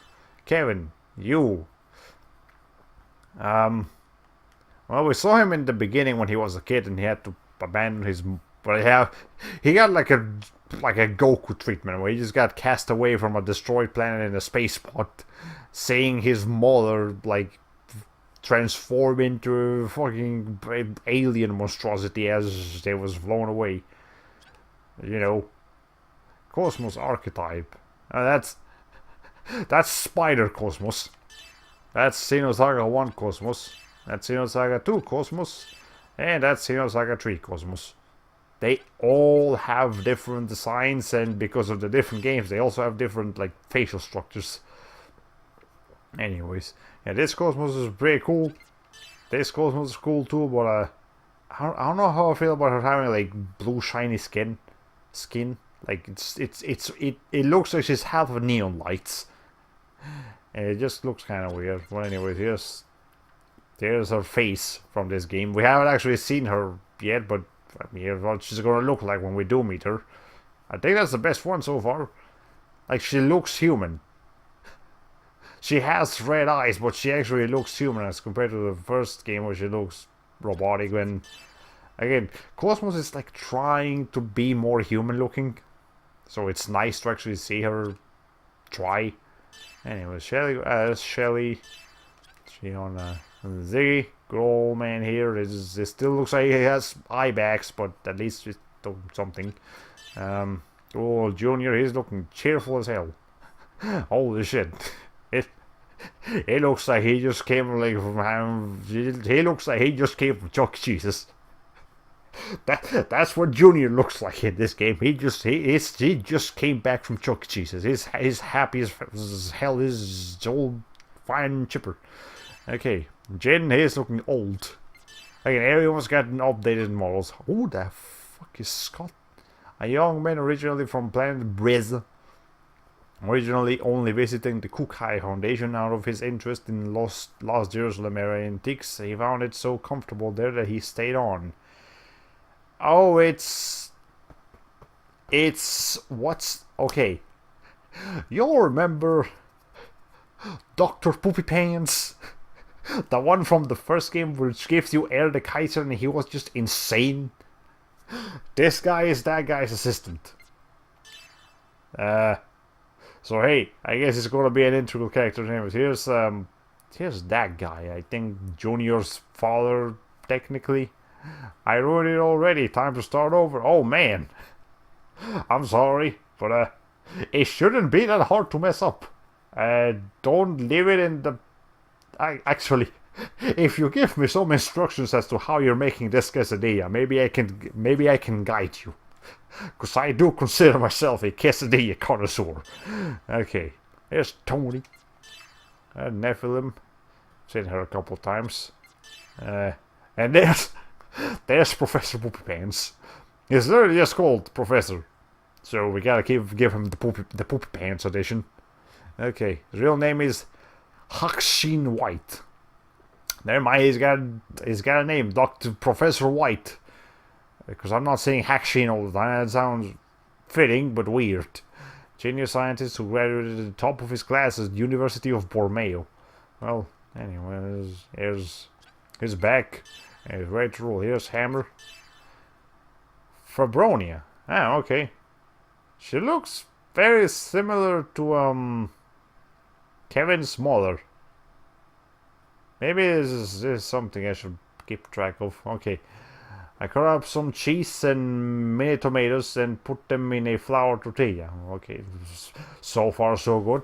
Problem was it's in a pan and the heat was too high. Ah, okay, yeah, you can leave the pan at high temperature for a little bit to let it heat up. But when you actually put the tortilla in, you gotta bring the temperature back down. You can't keep it high or it will burn the tortilla. Or unless you're like right on top of it, make sure it doesn't burn. But you know, it's much better to not not leave your tortillas unattended. Bad things will happen. Anyways, Pellegrini. Oh, you. It's that lady. The Margulis' assistant. That one. Jesus. And there's Margulis himself. Okay. There's Captain Boozer. Captain Matthews. It was like 20 to 30 seconds. Ah. Well, yeah. Then maybe you definitely had it too high for that to be burned already. Okay. Anyways. Very good. Ah, there's Mary. Looking nice in this game. Okay. Momo. She's got a new hat. I think. No, did she have the hat in the first game? I mean, the second game. I don't remember what Momo looks like in the second game. And I played that less than a month ago. Okay. Joachim Mizrahi. Joachim Mizrahi. Have we seen his face before? Maybe. Anyways. There's Virgil. He was actually one of the very first party members to join you in this entire franchise. But turns out to be a bad guy all alone. Okay, that's all the characters. Here's the Encephalon, Enhanced Memory Ball. That's Kanan. I think sure that hat into hat, not has. Okay, get out, gate jumps, auto modes, disconnects, 100 series of observational realians, the Hilbert effect. The mass driver and the realians. Some events, the space-time anomaly, not the Sohar, just the Zohar incident. That's a different thing. I mean, I guess here's some summary on what the Sohar incident was. I don't know what the Sohar incident was. I just don't have it. Okay. Anyways. S-Line Division, Elsa, Demerong, 2nd Militia, Durandal, Padilla Island, Militian Hierocracy, Militian Autonomous State, Militian Space, Planet Karioka, Planet Zavarov, and Planet Miktam. That's where the game started. Okay, weapons, the Aches, the M&Ms, Doctor's M&Ms, secondary weapon systems, tertiary weapon systems, the Signer Children. Oh, that's the URTVs. Okay, now that's a URTV.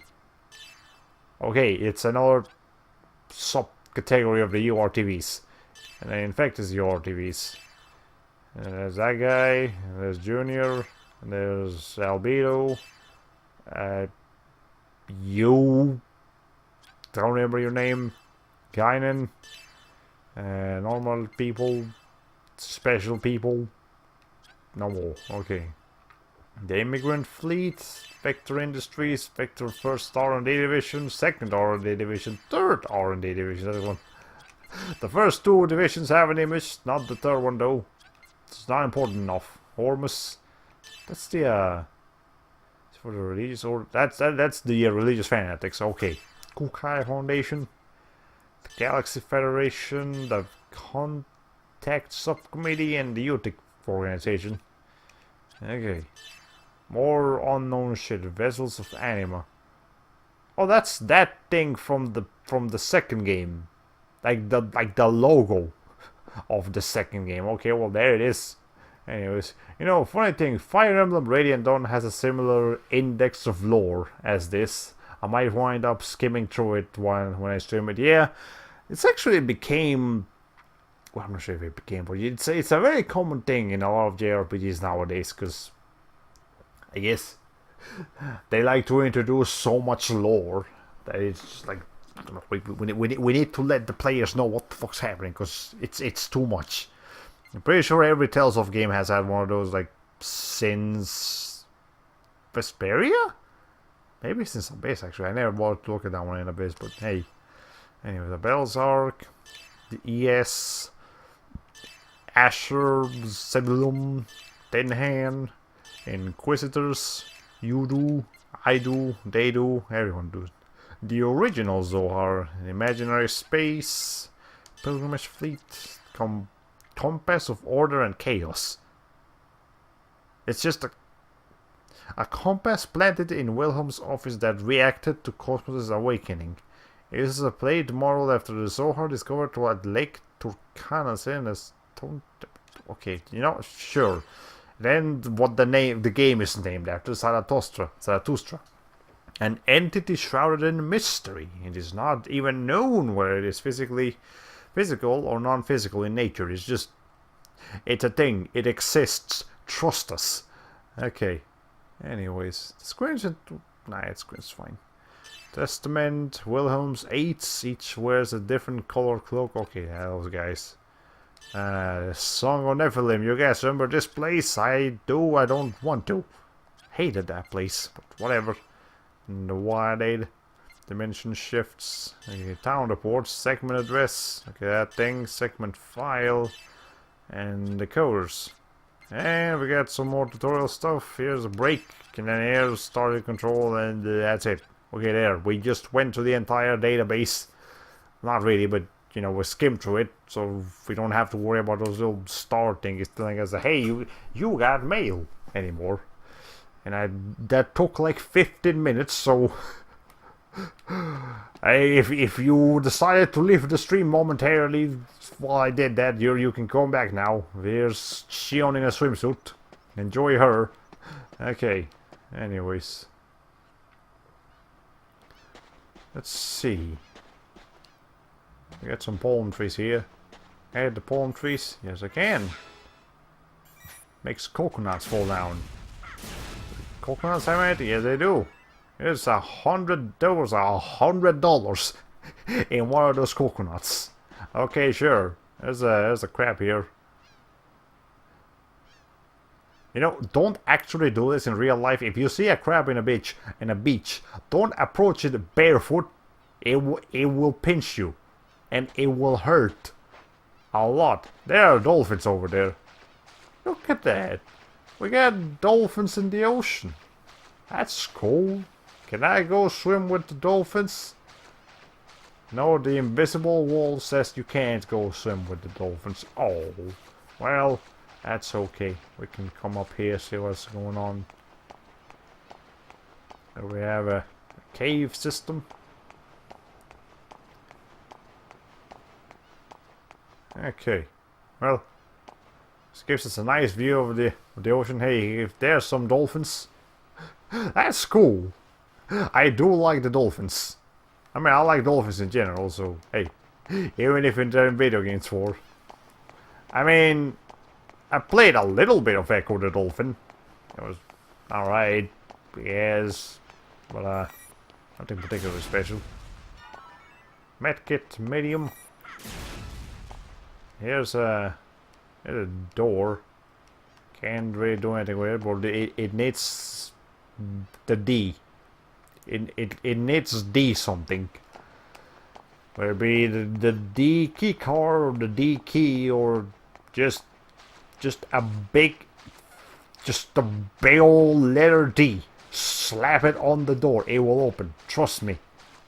Doesn't even matter what the D is made of. It's as long as it is the D. Okay. Anyways, is there something else around here? Is that something? A vortex? Yeah, that's a... It's not a vortex, but it's like a place where you can go down. But I guess we can't go down there right now. We do not yet have enough D's to go down that hole. Okay. Anyways, so what game is this again? Dead or Alive Extreme Beach Volleyball. It is not Dead or Alive Extreme 3, even though it may look like it. And even though Dead or Alive Extreme Venus Vacation, I think it's called, got an update today that now lets you give wedgies to the girls.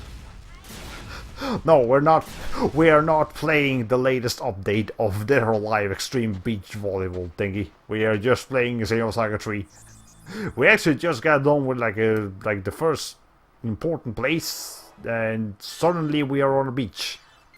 You see, we were in the Vector S line division. We were like infiltrating this max security place, getting some data.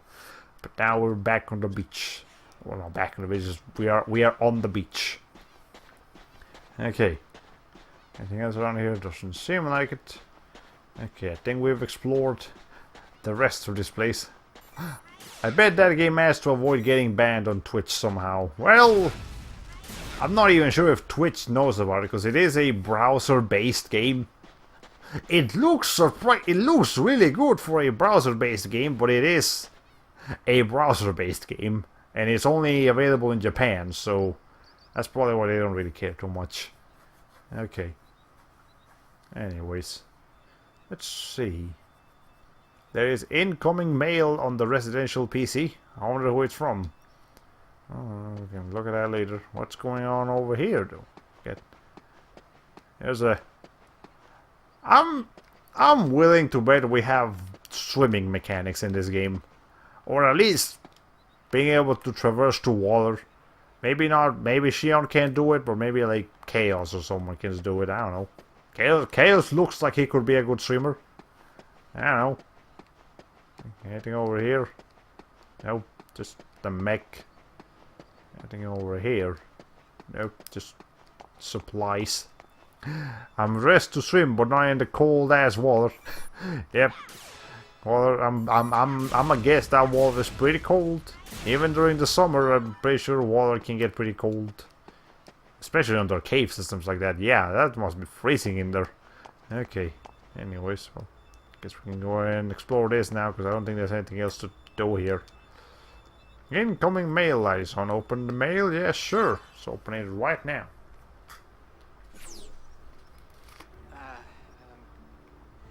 I guess it's been a while, Chief.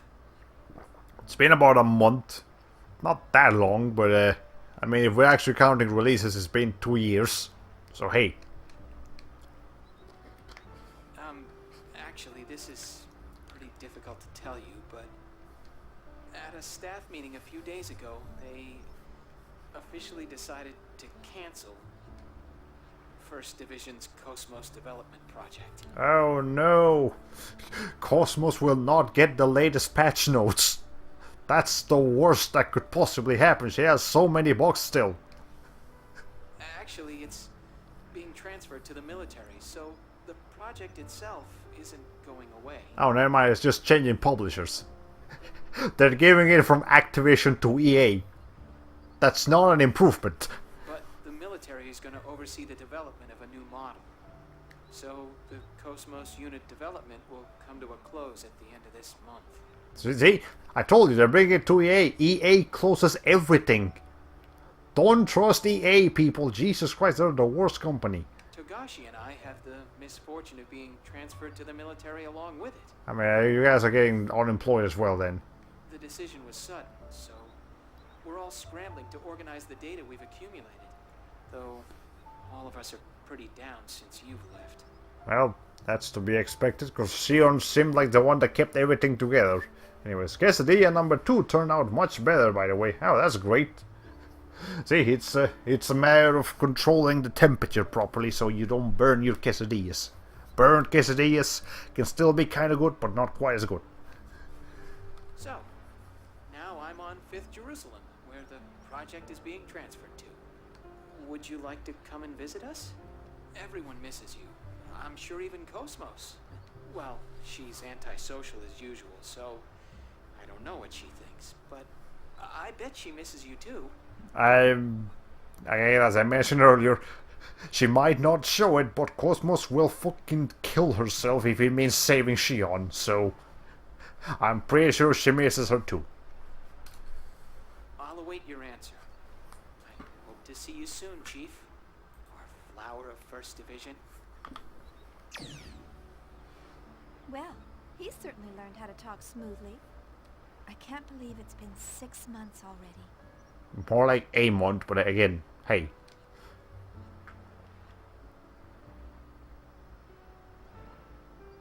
Meanwhile...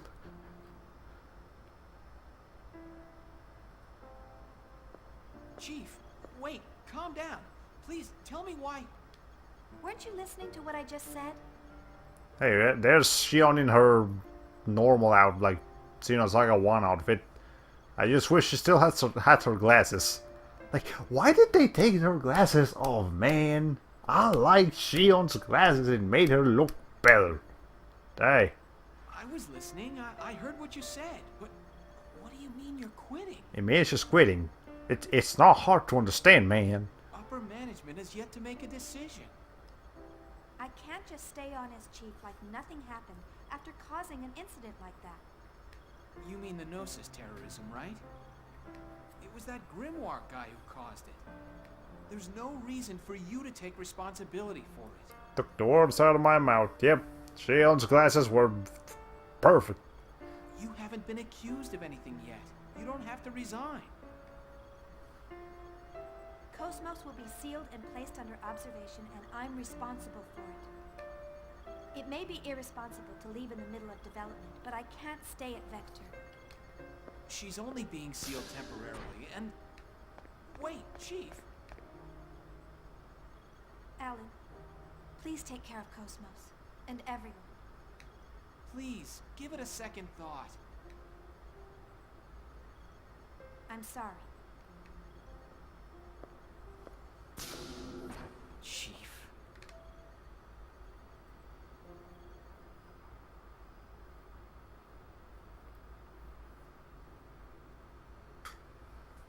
A female form? Yes. Since ancient times, women always healed people's hearts and granted them hope. But there've been a lot of men who were healers, too. Historical records have always been compiled from a male point of view. And besides, men are creatures capable of nothing but destruction and conquest. Have you met Riss from Fire Emblem Path of Radiance, Kevin? He would like to have a word with you. It's important to choose a female form when it's going to be a creator or protector.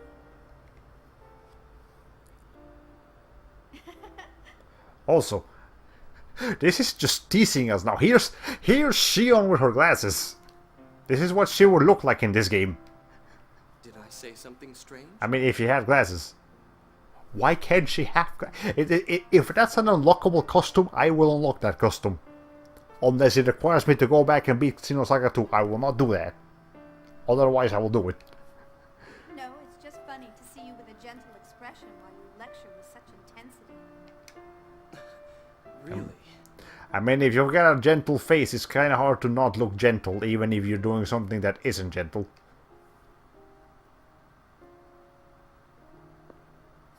Why did you decide to make Cosmos, Kevin?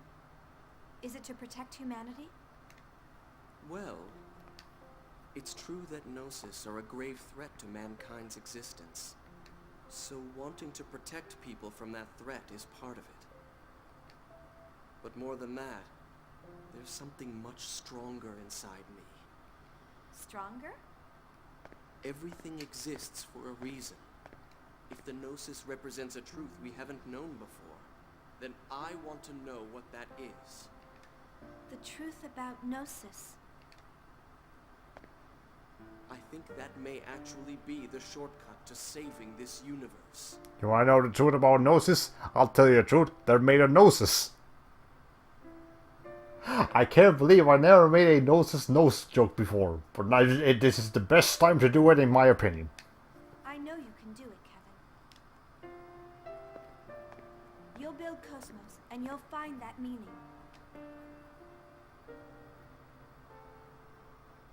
And then he was killed by his own creation. Poor Kevin. So, they've cancelled the project. It's my fault. Kevin would be sad. Everything is unfinished.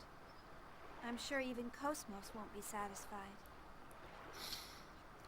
Again, probably won't say it, but she means it. She feels it in her heart. No, I'm the one who's not satisfied. Chicken biz. There can be more. There can be more than one person that is unsatisfied at a time, Shion. You can be as dissatisfied as Cosmos. You don't have to be dissatisfied for Cosmos. I can't go on leaving things unfinished like this. I have to go see Cosmos. Oh, she made up her mind. Fun fact, the first ever hero in Fire Emblem history was Whis, a bald old guy. Well, there you go. And so if I recall correctly, you said there were no new party members in this game, right? There actually are. We got two completely new party members in the beginning sections, Miyuki and Kanan. So hey, but they were extra party members, not actual like permanent party members. S-line division data leaked. So you know, it's it's something, anyways. It's her handiwork. It seems she's working very hard. The leak includes information about that program. It doesn't matter. They have little power.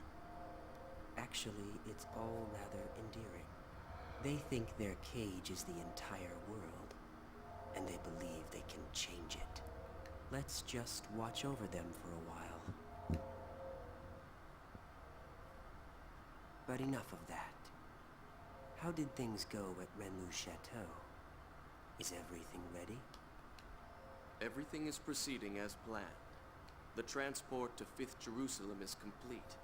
We're ready for the Zohar project demonstration. Do you intend to leave that location as is? Yes. Ormus needs a sign that they can see with their own eyes. As long as they have their proof, they will continue to sacrifice themselves to protect their idol. For that is the source of their hope. There isn't much time left for her as well. Contact with Cosmos has taken its toll on her. You must succeed this time. I understand. I will tend to her myself. Every time this Wilhelm guy appears, She emits good wavelength, just as you said. Yeah, every time Wilhelm appears, I get completely lost in the story. Like, I don't know what the fuck's going on right now. Thank you. Okay, that's what I meant. Save the game? Sure, I will. Anyways, that's what I meant. There are no new party members who are also main characters. Well, okay, as far as that, I don't think so. I don't know, but I don't think so. But anyways, Kyle Red, yeah, sure. Okay, let's see. Pedia Island, that's where we were. Been playing for an hour and 42 minutes, recording for an hour and 50 minutes, so, you know, 8 minutes have been not playing. But okay. Let's see. This is awful. I mean, it's not that bad so far, Julie. Like you were in the second game. You know what awful looks like. Yes, this battle resulted in the destruction of the 87th Division fleet. Now the Mictum system has, for all practical purposes, fallen under Ormus control. And so, history repeats itself. It's the exact same situation as 100 years ago. You were not here 100 years ago. You don't know if it's the exact same situation. There might have been details you missed. As long as people have self-preservation instincts, there will always be conflicts. The consciousness that makes us who we are is an inseparable part of life. Only death awaits people who abandon their human nature. So everything is dictated by the laws of nature? That does sound like you, Helmer. But even that is in danger of being destroyed by the Gnosis, if things continue on like this. That's what the Zohar project is for. I hear that the tactical warship Merkaba is already complete. According to the remaining fragments of the Y data, the Merkaba, just like the Proto-Merkaba, is a device that existed since ancient times, and Dimitri decided to turn it into a weapon. when Albedo obtained the Y data from Momo's subconscious domain. Dimitri obtained it as well by some unknown method. That bastard Dimitri. Who would have thought he would use Joachim's dark relics? This must be hard on you. I'm more worried about how Momo would feel if she learned about this. Hello, you're actually being a mom for once, Julie. Yes, it's Miss. I'm too cool to be a mom. Well, I guess she's trying. Still, that's a long way to go, but hey, I think I get these characters mixed up constantly. Yeah, there's a lot of characters that are kind of hard to keep track of in this series, but I'm sure we'll figure it out. I can't bear to see her sad. You're a good mother. She's learning. Well, I'm trying. I'm sorry, but I will need you to keep an eye on Dimitri a little while longer. Isn't this sort of job your specialty? Perhaps in the past. Now I'm the Miltian representative. I can't make any moves out in the open. Just restraining the Salvatore faction in Parliament keeps my hands full. You have my sympathy. Farewell. Are you busy? Just conveniently coming in immediately after that conversation ends. Kanan, you sure you weren't peeking? Kanan. No, it's fine. Have you found any information about the object? This is what it looks like under the UMN resonating telescope at maximum magnification. According to the information we obtained unofficially from Vector, this object is called Rennes-le-Château. There's no way to prove this, but apparently it's a landmass that belonged to Lost Jerusalem. I don't speak French, so I have no idea what Rennes-le-Château means. But I don't know, maybe it means like rendezvous point or something? It sounds like that might be what it is. Sad just seems like such a basic word for this super complicated sci-fi setting, so every time someone says it, I just find it silly to me. Yeah, I guess depressed or emotionally challenged might be a better word. It means red posterior. Even if, as you say, this is in fact a relic of Lost Jerusalem, why has it appeared now? There is also a record of an unusual number of Gnosis appearing in that region of space. Ormus appears interested in it as well. There's likely to be some connection. The only way to obtain more data on it is to make direct contact with the target. What do you propose about assembling an expedition team? I've already commissioned the Kukai Foundation. This isn't public due to the number of Ormus members in the military and parliament. A wise decision. Was Shion doing well? Yes, she seemed fine. Though I'm not sure if I approve of her new associates. Oh, Miyuki's not that bad, Ken. Come on. Just give her time. I mean, she's had 3 games to improve her, like, programming skills, but still. It's hard, man. Scientia. Their technical skills are impressive. Oh, you meant Doctus. Okay. Yeah, Doctus is mean to him. Vector has been acting suspiciously since the Gnosis terrorism. We'll use anything we can in order to find the truth, even outlaws. Please continue your investigation on the UMN. It must be difficult for you since you were born at Vector, but there's no one else I can ask. I'm currently under the jurisdiction of the Miltian government, and I've also received orders from Representative Helmer to cooperate with you. Do not worry about me. Thank you.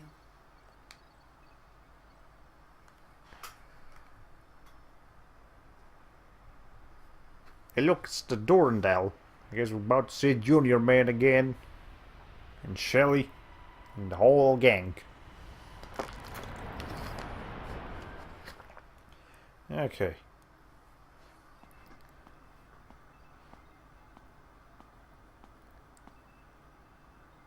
The Parliament and the military both have their hands full dealing with Ormus, and we can't ignore a request from committee member Mizrahi. Nah, don't worry about it. We're getting bored anyway. It'll be a nice change of pace, right? That's right. It's unofficial, but we have information that an Ormus fleet is headed there as well. Either there's something there that Ormus needs, or Maybe. Just because we don't know what it is, doesn't mean they don't. Either way, if we make direct contact, we're sure to find out something, right? I envy your attitude. But I wish you'd think a little more about my position. Oh well, that's the little master for you. Yep, that's Junior. He has no brain. We've established this already. The matter is surrounded by sensitive political issues. If I could, I'd go with you. But I can't leave 5th Jerusalem for a while. Take care of the place while I'm gone, you two. If he gives you any trouble, don't hesitate to scold him. You got it. Again, Junior is supposed to be the oldest one. Due to some weird nonsense, he never aged. So, whatever, he still acts like a kid. Understood. Like he really envies me. He's dumped all the hard stuff on us. Oh look, it's Mary Shelley and Little Frankenstein. Yep. I'm gonna make him write all the reports when this is done. Little master, are you really gonna be okay with just the Elsa? Wouldn't it be a good idea for us to go too? Don't worry. It's just gonna be a reconnaissance, so Elsa's small size is better suited. Just keep the Durandal in the back for support. Anyway, we've got ESs. There's nothing to worry about. So in the first game, Aches. Second game, M&M's. This game, ESs. I don't know why they need to keep changing the names of them, but they do. So hey. Little Master, I don't mean to dampen your enthusiasm, but large-scale Gnosis appearances have been detected in that region of space. Please take appropriate caution. I know. We're almost there. I'll contact you later.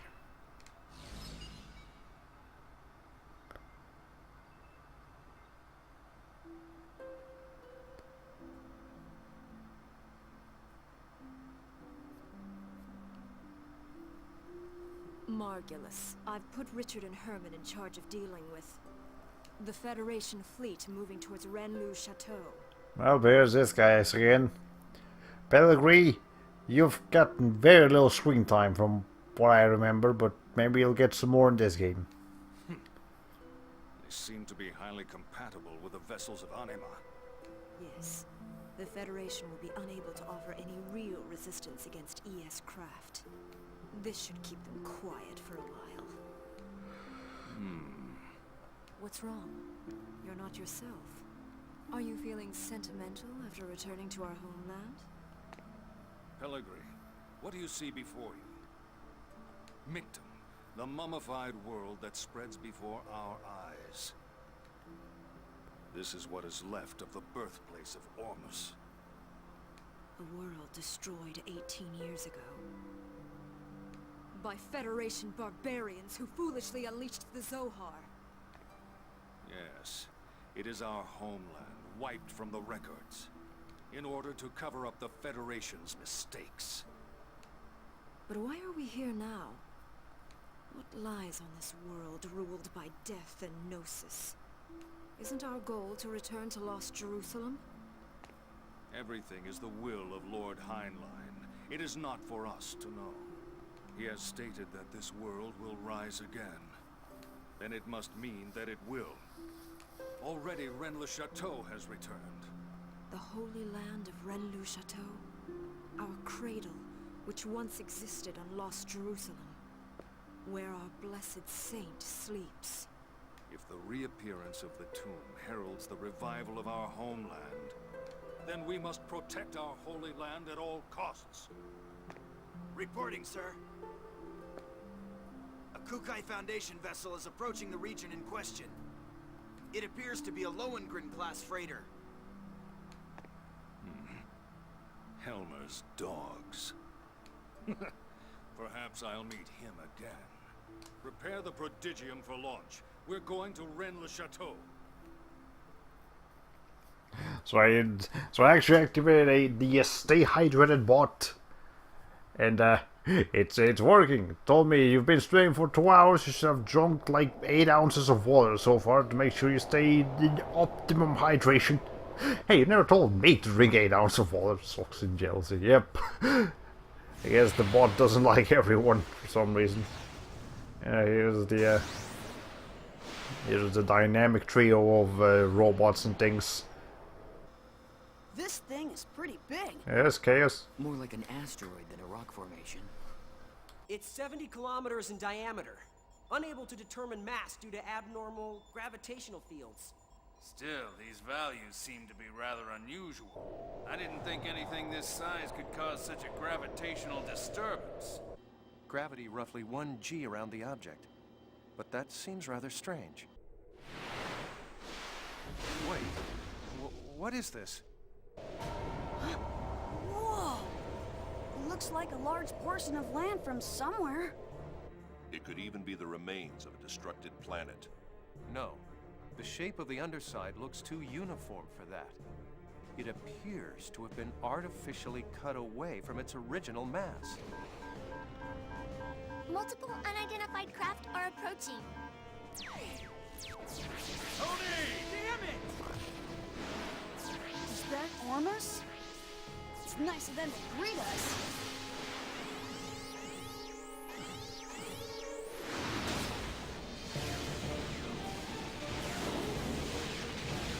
Captain, continue your approach to the island and collect data. We can handle these guys ourselves.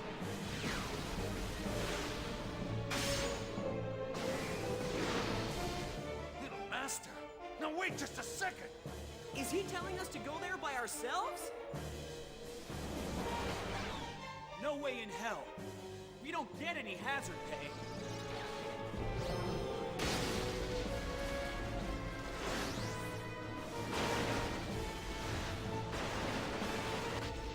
I'll give you guys a damn escort.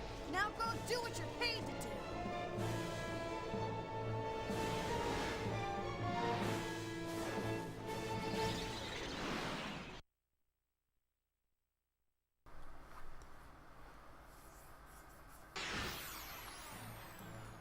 So here we have a series first. We get a cutscene that introduces a high-action space battle, and then we actually get to play in the high-action space battle. It doesn't just stay as a cutscene. Now, isn't that a novel concept? Anyways, how to attack during the ES battles. It works the same, except you get some EN energy when they use like the weapon to attack. You display the EN energy value will be consumed. Anyways, the maximum amount of EN is displayed on the left side of the screen. You may attack consecutively as long as the EN remains. So, you know, we can technically attack more than once per turn as long as we have EN for it, but we don't have enough EN for more than one attack, so, you know, just do whatever. Boom. Yeah, damage numbers go much higher when we're doing these battles, but I mean, fair enough. Stingray. And type 2 Gust. That's Jin. Jin controls his machine completely by himself, by the way. Everyone else has, you know, they need 2 pilots, but Jin is just, nope, he doesn't give a shit. Anyways, I wonder if this will be like Star Fox or Ratchet and Clank at all. Nope, this is just turn-based combat. I mean, maybe there will be like a mini game where you actually get to fly around. I don't know, could be, but it certainly doesn't seem like it so far. All right. Anyways, but yeah, I mean, JRPGs do like to have their mini games every once in a while. So hey, maybe something will happen. Yeah, see, Jin controls his own machine and he dual wields. He's got 2 swords on his machine. And also here, look, the characters get the experience, not the machines. So, I believe in Xenosaga II, like, the machines themselves were separate characters that had their own experience gain and levels. Now in this game, whoever pilots the machines, they get the experience, and then probably the machines are upgraded some other way. Hey, that's cool. Okay, what's going on now?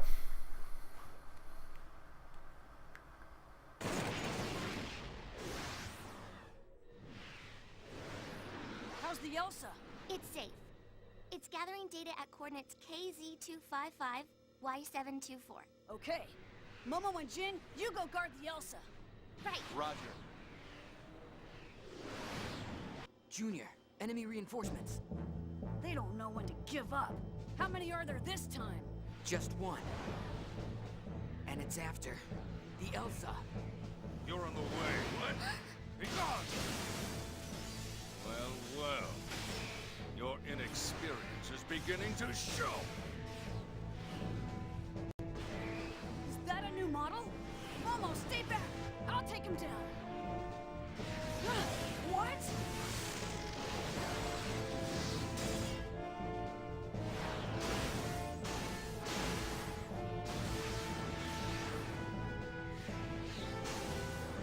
A black ES. Its agility.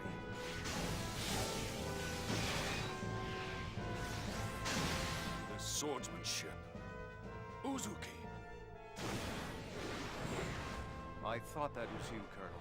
This location must mean a great deal, due to the fact that you've come all this way here to join us. And what if it does? It's not a phenomenon you can handle, and you'll never understand its meaning. I'm going to send you and your ESs right to your grave.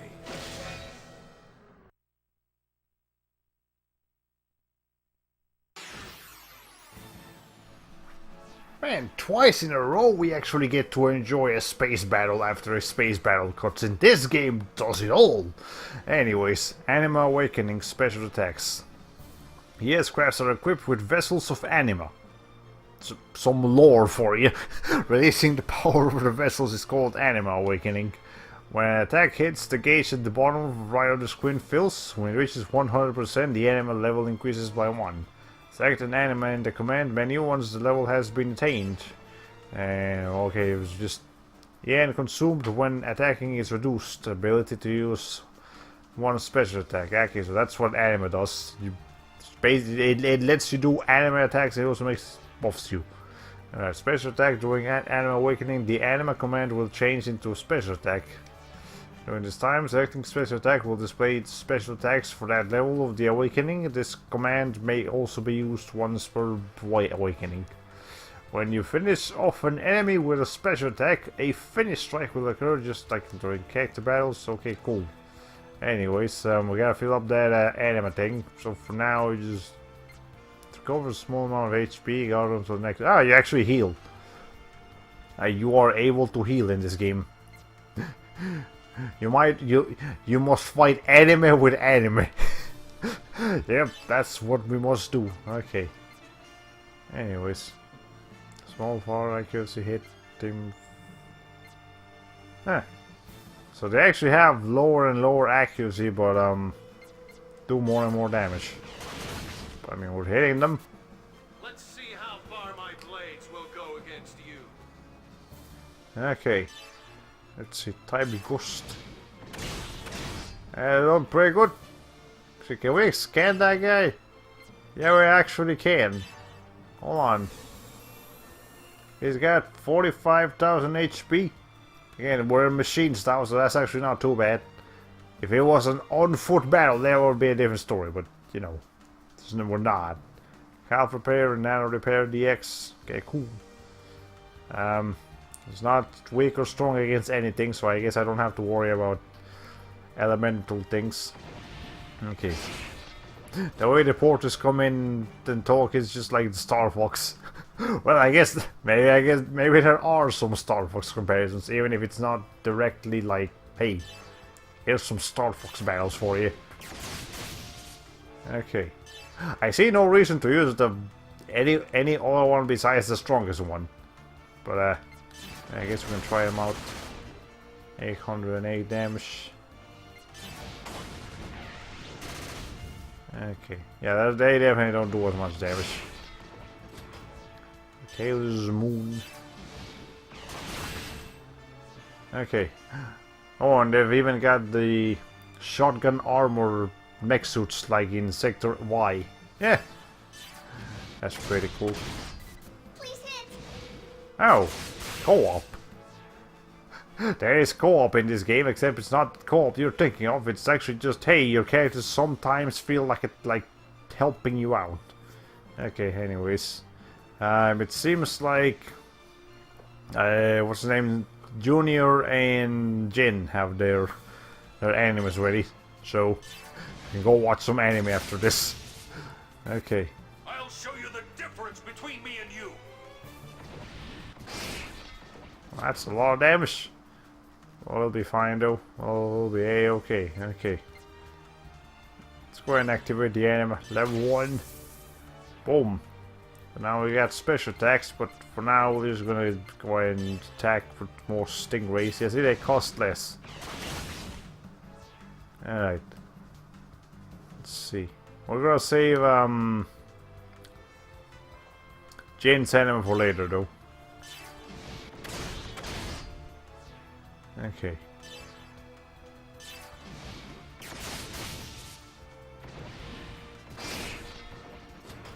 Alright, that's fine. We're not taking too much damage yet. Let's see. Can I actually do this twice?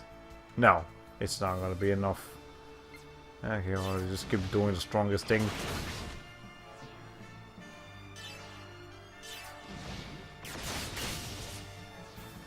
Alright, his HP is almost down 12 already, so... Oh shit, I didn't use my special attack. Damn it. Okay, whatever. You know what? Let's go ahead and do it now. I'm gonna do one normal attack and then the next turn we're gonna do something different. Don't make me laugh. Is that the extent of your power? He's doing his anime thing too. Oh no. Okay, that's fine. We'll be okay. For now. Here I go. Thanks, Momo. Okay, let's go ahead and do our special attack. Iron Blade, sure. Dang, that's 10,000 damage. Holy shit, okay. That's cool. Anyways, repairs. Got nothing else though. Okay. Your opponent's voices are super cheesy. I love it. This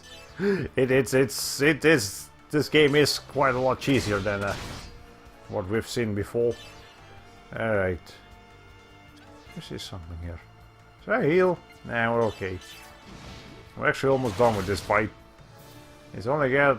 Actually, I think I can probably do my anime thing. Attack, do a normal attack for now, and then the next turn I can do the anime attack and I'll probably kill him. Okay.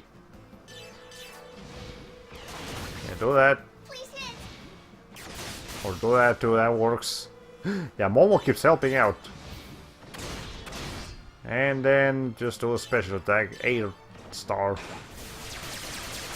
Boom. That's a finished strike, so we get more experience for this too. Hey.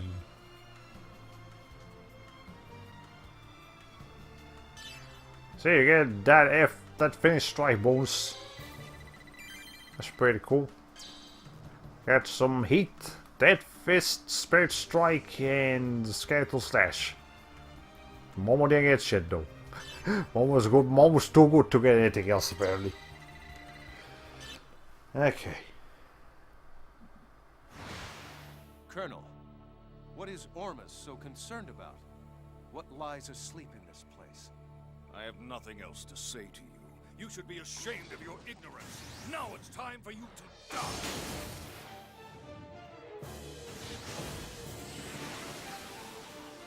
What's this? What? Momo, what's happening? It's a space-time transfer. An anomaly has manifested around the landmass. Imaginary number values increasing. The phenomenon's surface is rotating in reverse phase. Jin! You have to get out of here now!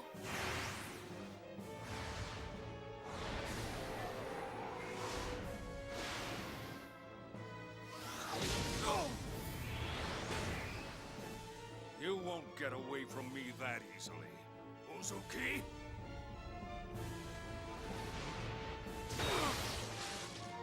Do not interfere!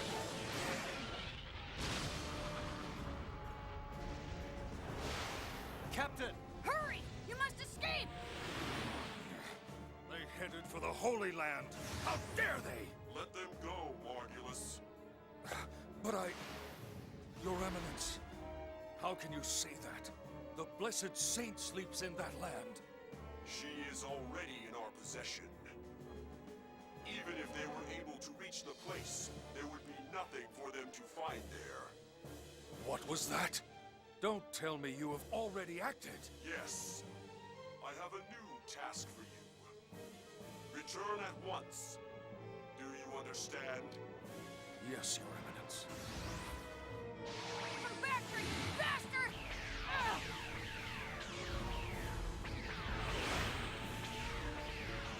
Uzuki, unfortunately, we'll have to settle this later. In the meantime, I want you to concentrate on saving your friends. You have got to think of something to help them out at this point. That is, if there is a way to help save their poor souls. But Colonel...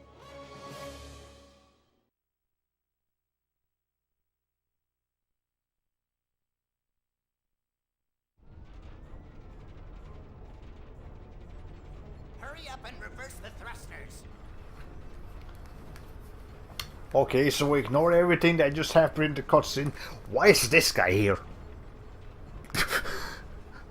Oh wait, I think I remember in Xenosaga II he was actually here. Never mind, he just moved to the Elsa, but still. He's got a voice now. Yeah, that's kinda cool. Jeez. That border surface is nasty. It'll grind the ship to dust. Tony!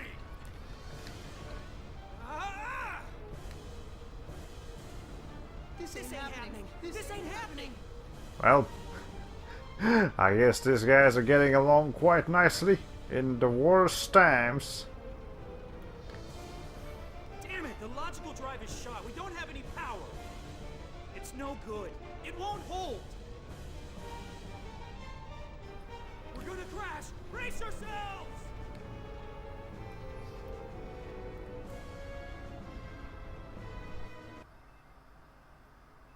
Meanwhile,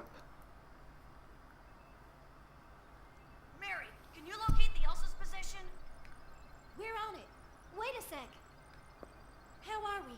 Did you trace it? IFF lost, unable to determine the Elsa's location. Were they shot down? No way. Besides, we didn't detect any explosions. Regardless of what happened, we won't be able to learn any more from here. I mean, have you seen how many like space portals have appeared in these games? I'm sure that's what they fell on. Like those aren't uncommon. Let's hurry to Little Master's location. Yeah. Hear that, Little Master? Wait just a little bit. Yeah, gotcha. Please hurry. Jin, how's it look over there? I'm afraid the Rubens sensors won't be able to show us anymore. We'll have to wait for the Durandal's arrival. Damn it. Just be okay, guys. What's that baby I just heard speaking? Save the game?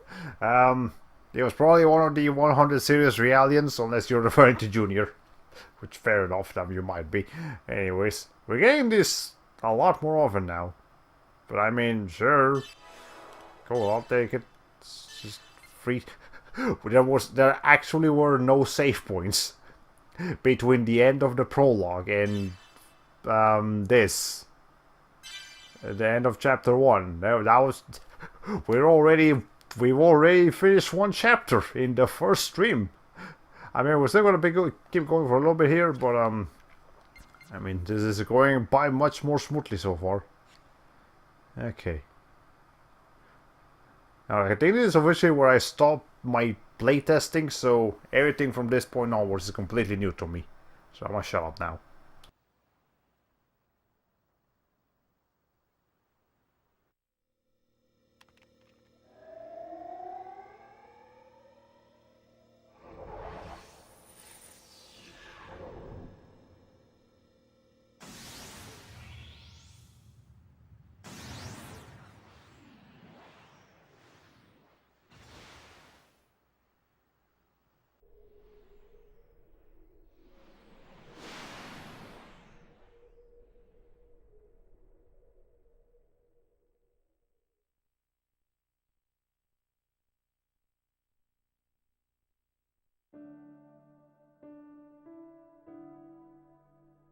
1 year has now passed since the battle in Old Miltian space. Ever since the Zohar was swallowed up by the giant Gnosis, the Gnosis phenomenon has increased in frequency, and the people are now constantly exposed to its threat. Yet, despite the large number of star systems that have been destroyed by the Gnosis, people continue to resist, refusing to cooperate with each other, and engaging in one pointless conflict after another. I found myself full of questions. I wanted to know more about the immigrant fleet, the organization that was behind the Miltian conflict, as well as the words that were spoken by the Patriarch Sergius. He said that the Ormus are the rightful possessors of the Zohar. So I began to investigate. I wanted to know more about the relationship between the Miltian conflict and the Zohar on my own. 6 months ago, I encountered a group of people called Scientia. I was able to obtain their aid as I found myself becoming more and more involved in an incident that revolved around a mysterious program called Lemegeton. It turned out to be a Zohar control program, which was developed during the Lost Jerusalem era. Its creator, Grimoire, continued to wander the UMN as a mental entity in search of a being. He was searching for Nephilim, the girl in the white dress that has appeared before me countless times. The existence of an organization controlling Grimoire from the shadows came to light. Vector's Special Technology Advancement Division. This department, jointly managed by the government and private industry, had been wiped from the records. But there was no doubt it had been created by the organization I worked for. Vector also had contact with the UTIC organization, and the UTIC organization was connected with Ormus. But the evidence was concealed, and the truth had been buried away into the darkness. Everything except for one fact. I found out the name of the individual who was in the lead position at that time in the management office. When I saw the name, Suo Uzuki, I felt nothing. No surprise, no sadness, and no anger. To be honest, I felt nothing at all. Somewhere in my heart, I think that I must have expected it. All I could feel was a sense of resignation, knowing that the inevitable had finally come to pass. And I decided to quit my job at Vector. The friends I made there, and Cosmos, were the only bonds I had linking me to Kevin. But I couldn't stand being there any longer. Maybe I did it to atone for all of the victims.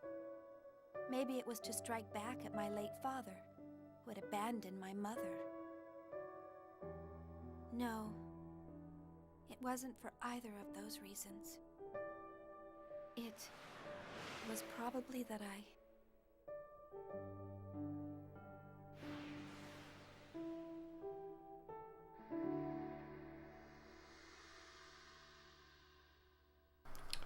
Title drop, motherfuckers. That was just a summary of what happened. Which, I mean, that's kind of nice still, but anyways. Well, here's what Shion's outfit is gonna look like in this game. Let's see. I'm supposed to meet him at the hotel. She looks a lot more sport now, but anyway, so I guess Shion's father is called Suo Uzuki, or was called Suo Uzuki, but he's passed away already. But anyways, yeah, there's some interesting things going on with Shion's past now. Like, at first, Shion's, like, when we first got introduced to her in the first game, she seemed like she was just gonna be, you know, a normal human person, but she's got a lot more history behind her. It's kind of nice, anyways. Looks like juvenile delinquent clothes from this distance. Yeah, they look kind of tough looking. But I mean, again, complete like 180 from what she looked like in the first game. She went from like nice battle secretary lady to like punk. There's still some time. I think I'll look around the city. I mean, she still looks nice, but still. And what the heck is that thing clamping around her neck? It's a choker? A half-finished choker, I think. Dark Xion. Oh boy. I mean, this game did come out after Shadow the Hedgehog, but not too far after. Federation Orbital Spaceport. And we had some more database updates. Sure, why not? What's going on? We got some... Got Catherine. Oh yeah, you got Kate. Nickname for Catherine, younger sister of... Okay. Okay. So instead of just listing that Catherine, otherwise known as Kate, is blah blah blah, they had an entire different character section for Kate. Or Kathy. Even though it's just Catherine. Patriarch. Oh yeah, you. Freaking Pope person. Grimoire Verum. Former chief of Vector's Zohar Research Department. He was the one responsible for causing the Zohar to go berserk thousands of years ago. Okay. Sakram is right. That's Momo before Momo. Citrine. Ah, that's her name. Okay. Jan Sauer. Siggy's name in life. Siggy's name in life. Okay, I get it. It's because when he was still human. That's what they mean. It just sounds like they're trying to say Siggy's name in real life and they just forgot to put the real in. Anyways. I changed the name of one of my game's characters from Catherine to Caitlin. Which one do you like better? I mean, I kind of like Caitlyn better overall, but it also depends on, you know, what the character's personality is and what they look like. Just because Catherine feels a bit more, I guess, damsel-like. It feels more formal, like what you would find in a fine lady, whereas Caitlyn it has a similar connotation, but it feels a bit more action-packed. Caitlyn is a more action-packed name than Catherine, so, you know, depending on what you need, it might be more fitting. I felt like the former was too similar to someone else's name. Ah, okay, yeah, fair enough, that works too. There's Supervisor of the Federation Special Inspection Office Department, Supervisor, blah blah blah. Spy concentration. Are you... Okay. He's the father of Shion and Jinja, so that's his father. Cecilia. Again, Cecilia and Cecily, two different profiles, even though they could have just mentioned, hey, Cecilia, otherwise known as Cecily. In fact, it says right there, addressed by the nickname Cecily. Therefore, you don't need this. Why, game? Okay, Negrito. Oh, that's Guinan. That's what I was free. Like, I knew Guinan went by a different name, but okay, so Rubido, Albedo, and Negrito. And then they became Junior and Guinan, but Albedo stayed Albedo. Heinlein, Heims Corporation representative, and Mr. Man. Helmer, her man. Masuda. Oh, that guy. Or does he have a profile? Okay, the man who discovered zoologist, he discovered the Zohar. Okay. Anyway, well, that guy's from 4,000 years ago. We don't really need to worry about him too much. Anyways, I actually hadn't considered Caitlyn, which is kinda how you were pronouncing it. The name I gave her was more Caitlyn. Rhymes with clean. Ah, okay. Well, yeah, that works too. Yes, I'll mull it over. Yeah, it's... Just look at what your character is and decide, which name sounds more fitting. Maybe not which name sounds cooler, just which name sounds more fitting. Or you could just go with which one sounds cooler. I don't know. That works. There are many characters in this world that have just weird names but still sound cool. There's Yukihira Togashi. Researcher at the Cosmos Project. His hobby is judo. Is this just like an average person from the first R&D division? I guess it is. Richard and Robido, aka Junior. Okay. That's all the new characters we just got.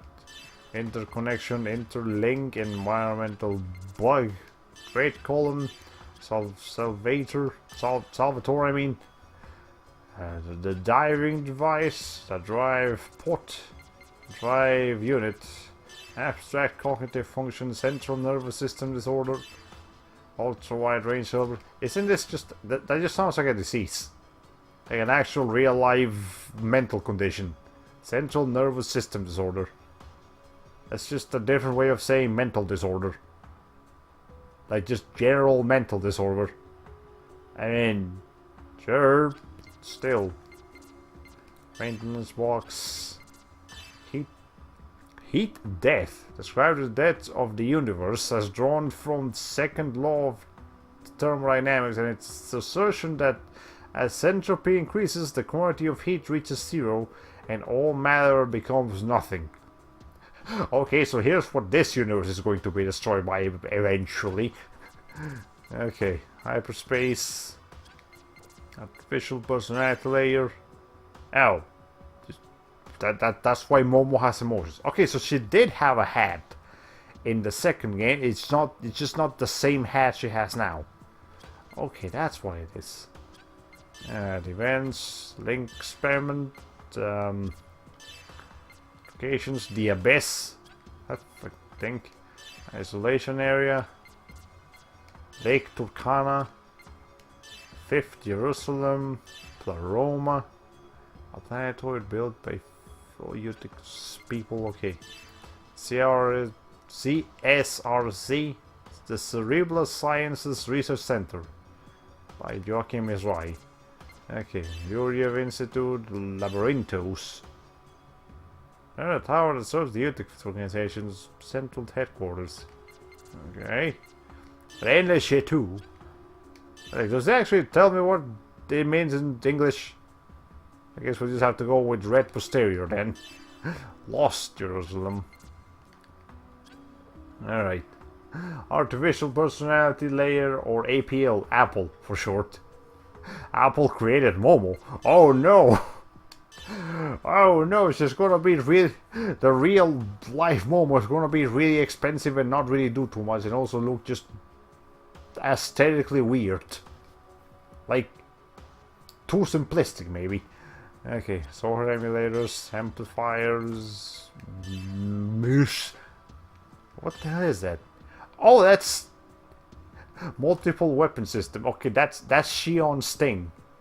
That's what that is. Okay. Rise the moose.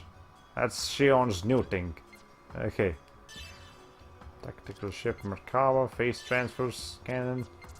Anti-Hoodoo shift. That's when Junior goes like full red eyes, white dragon, whatever the hell it's called. I know. It's blue eyes white dragon, not red eyes blue white dragon. Okay. Yeah, mobile line. That's Cosmos' motorcycle. That's what that is.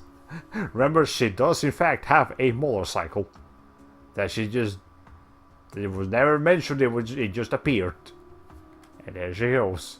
And there she'll be one of the most simplistic androids with pure white skin and weird eyes, like what they did with the Wi-Fi trainer looks like.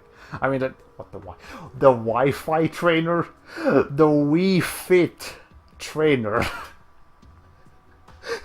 The Wii Fit trainer. Okay. Not the Wi-Fi trainer. That's called fiber optic. That's a completely different subject. Okay, battery cartridge. Prodigium. The word prodigium means miracle. Okay, cool. Logical drive port. Okay. Special Technology Advancements Cigarette Industries. A company that develops its business by specializing in the fields of cybernetics and biotechnology. They created Ziggy. That's what you need to know. Executive Committee. The Wi-Fi cleaner. Yep. Okay. Tactical Sim Lab. I still find that word so stupid. Hyams.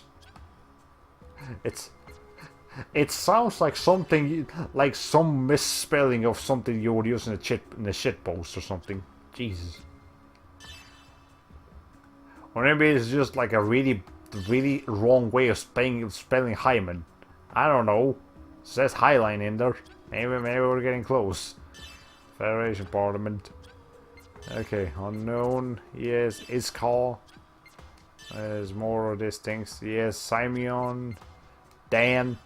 Just get all this weird names and then here's freaking Dan. Just this giant machine of doom, but his name is Dan. Here's freaking Daniel just going down the street. Okay, Reuben, Levi, Yeshua. The term Wilhelm uses to refer to chaos. Ah, well, at least that one has a capitalized first letter. We're making progress here. Okay, Voodoo Simulator, Executioner, Zohar Emulators, Port Merkaba. I don't know things. Okay. Oh, I thought you were mispronouncing hymns. No, it's hymns. It actually says. Okay, I don't see it here, but it legitimately says hives, not hymns. Okay. Yes, I have no more here. So what did I just say? Wilhelm refers to chaos as Jesus, aka Yeshua. Well, I mean, it will make sense. Chaos is like an angel character, so maybe his real name is actually Jesus. We don't know. I don't know. I don't think Chaos is his real name, so maybe we should start just straight up calling him Jesus. Hi, Jesus. Okay. The whitening. Ah, that's when the noses touches you and you turn all weird and white. Okay. A lot of religious connotations going on here. Yeah, it's a. The story is very much based around religion. Poor old me, what? Oh, that thing, yeah. Link Master, you see, that's what happens when that's what we call Link mains in Super Smash Bros. Red Dragon. Okay, and Megatron.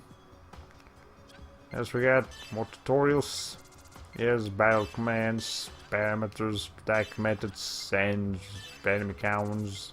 Then the anime, and then the special moves. Anything else? No. Okay. What? Jesus Christ! There's so much shit to go for.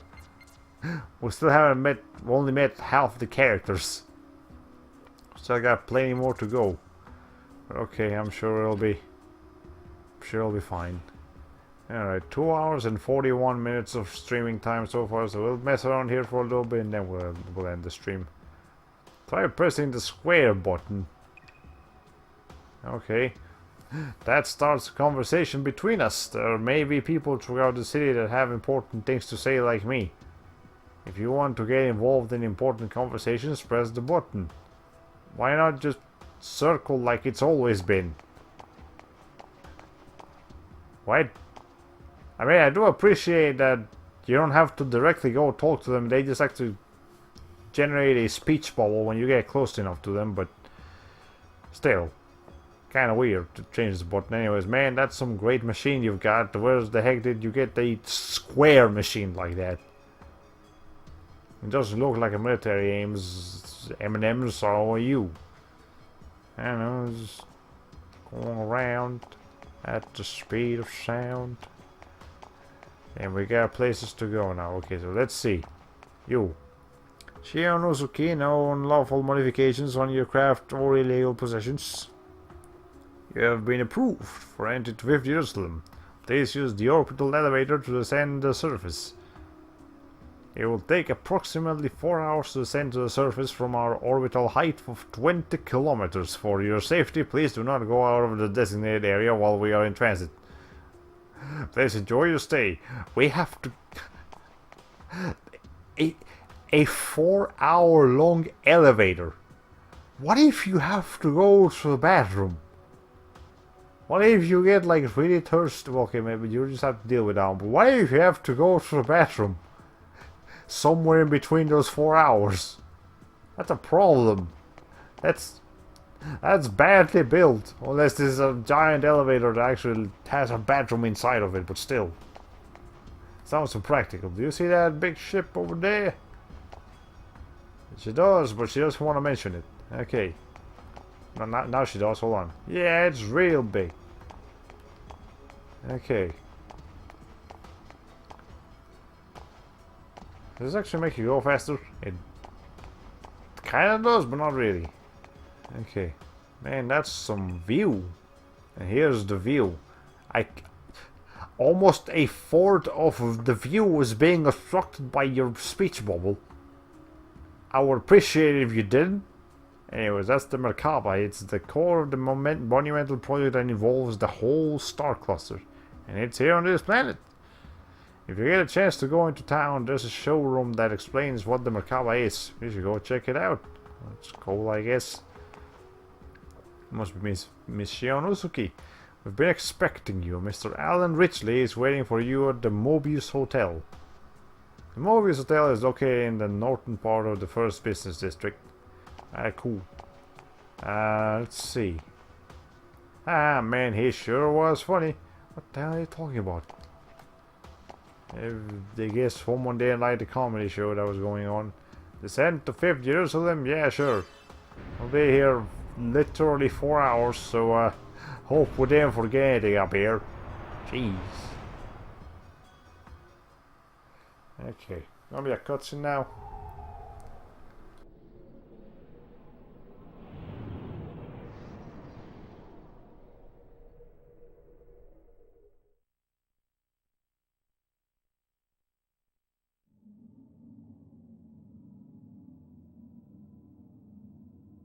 Where am I?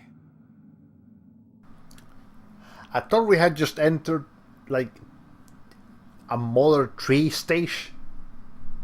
Or like an Earthbound stage. Something. I don't know. Jeez. Okay. What? Get away. Stop. Stay back. Is that the same thing that happened to Shion? That, like, flash of light? Okay. Stop. Stop it. Stop it. Don't touch me. If you know what Sonic says, if someone touches you and it makes you feel uncomfortable, that's no good. Stop it.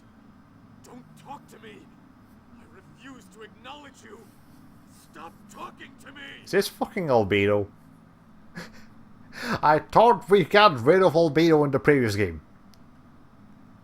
I thought we were done with you, man. Like, we have an encyclopedia page on you, that doesn't mean you have to be here. Stop it! I won't do what you want. It's getting so emotional, oh my god. Voodoo. Oh wait, it's Dimitri. That's what's going on. Okay, it's trying to take over him. I just realized Guinan... Dr. Yuriev. Guinan looks way too Bishonen for my tastes. Fair enough. Yuriev, Dr. Yuriev, okay. Yeah, that guy, Dimitri Yuriev. But you.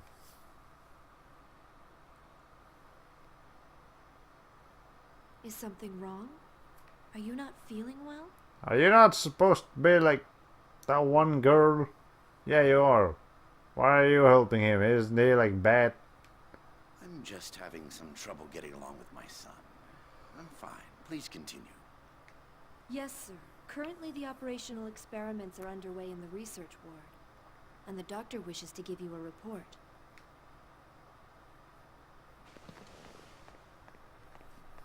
I see. Accompany me, Citrine. Yes, sir.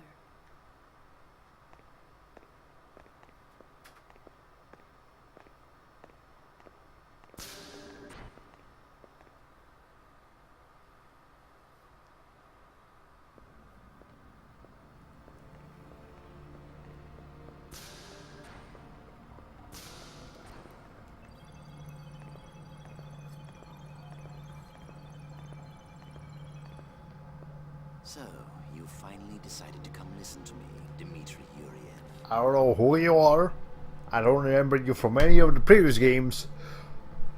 But you literally look like a human worm. He looks like an insect. Like just straight up. Jesus. Okay, anyways. I see you're as unfriendly as ever, Sellers. Oh, his name is Sellers. I thought I was just like a general, hey, these guys sell things, so we call them the Sellers. No. His name is Sellers. It's making it even worse here. I don't have much time. Just tell me the results. You're as bad as Margulis. You commanders are so inflexible. Anyway, the startup experiment has already succeeded. The problem is... What? Look at these values. The pulse from the temporal lobe is unstable. Perhaps there's a problem in the link with the pilot. This is based on the prototype recovered from the ruins of Milsha. It was originally calibrated for an Ormus priest, so these results are unsurprising. Same as the power supply. It was designed to match the original Zohar. Currently, we're operating it using the spare emulator unit I constructed. But because of it, the output is unstable, and the link with the pilot is poor. Are you saying it won't run? Exactly the opposite. It generates too much power, and we're unable to stop it. Federation's technicians are no fools, but Ormus is much more experienced in regards to this. If we at least had Vector participating, the outcome might have been a little different. Why did you remove them from the project? The Lemmageddon incident. I'm sure you're aware they were involved in it. I don't know what he's scheming, but I can't allow him to gain top-secret information. What about the alternative you're using in place of Cosmos? Have you determined its origin? It may be another Vector plot. I have people working on that now. Even if it was, it's still just an anti-Gnosis weapon. We'll just use it for our own purpose. I think what he's talking about... I think I do know what he's talking about, or who he's talking about. And I'm very excited to meet that someone, because, you know, it's a big deal from what the cover of the game from the back is making it out to be. Now, give me an update on the Macabre. No visible problems with that thing. We've already completed the final calibration. Thanks to the Y data you brought. Did I hurt your pride? Take that how you like, but I hope you appreciate my work. I painfully reconstructed it by putting the fragments together. It would almost have been faster to build it from scratch. Of course, with the core in this condition, I can't guarantee its safety. There's not much time left before the demonstration. I trust you'll have it ready by then. Of course. Otherwise, there'd be no point of me being here. By the way, have you found an opponent? You're going to need something impressive to fight this thing. Don't worry. That's already been arranged. Oh. It's the perfect opponent to silence the fools that support Vector.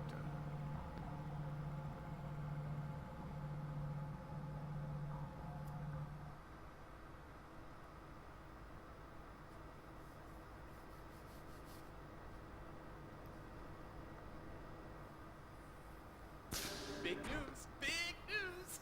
Hey, where's the new chief? Well, here's that guy we read about earlier. Guess he's a character now. If you're looking for Chief Ridgely, he went out to the city.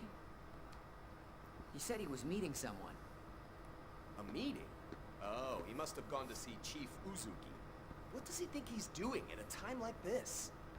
He should just tell her he's in love with her. He needs to make up his mind and act. Yep, Alan is a bit of a scaredy cat, but I think that's why we love him, because he just can't get his shit together. By Uzuki, you mean Shion Uzuki, the former chief? She took responsibility for the Gnosis terrorism and resigned, right? Was she Chief Ridgely's girlfriend? What? If she were, he would be delirious. But reality is harsh. So, what's the big news? Did something happen? Oh, yeah. Cosmos is going to be the opponent for the new weapon in the demonstration. New weapon? You mean that? Yeah, that crazy thing. This sounds like an incoming boss battle. We've been recording for 2 hours 53 minutes. I would like to end this soon. So please don't throw a boss battle at me just yet, game. I guess they want to acquire real-world combat data along with the activation test. But they've sure got a lot of confidence to pick Cosmos as the opponent. Yeah, they may have removed her from the project, but she's still ready for combat. Do they think they can win over support if it defeats Cosmos? Yeah, I hear there's a lot of Vector-friendly Parliament members in the government. It's probably a move to take some wind out of that faction. I can't believe they're using the product of our stress and caffeine as a political tool. The product of our stress and caffeine. That's a new one. I'm taking that one, Togashi. You're not keeping that sentence for yourself. They'll learn not to mess with the Princess of First Division. We're gonna send them packing. Damn it! We need to get started on the calibration work right away! What the hell is the new chief doing at a time like this?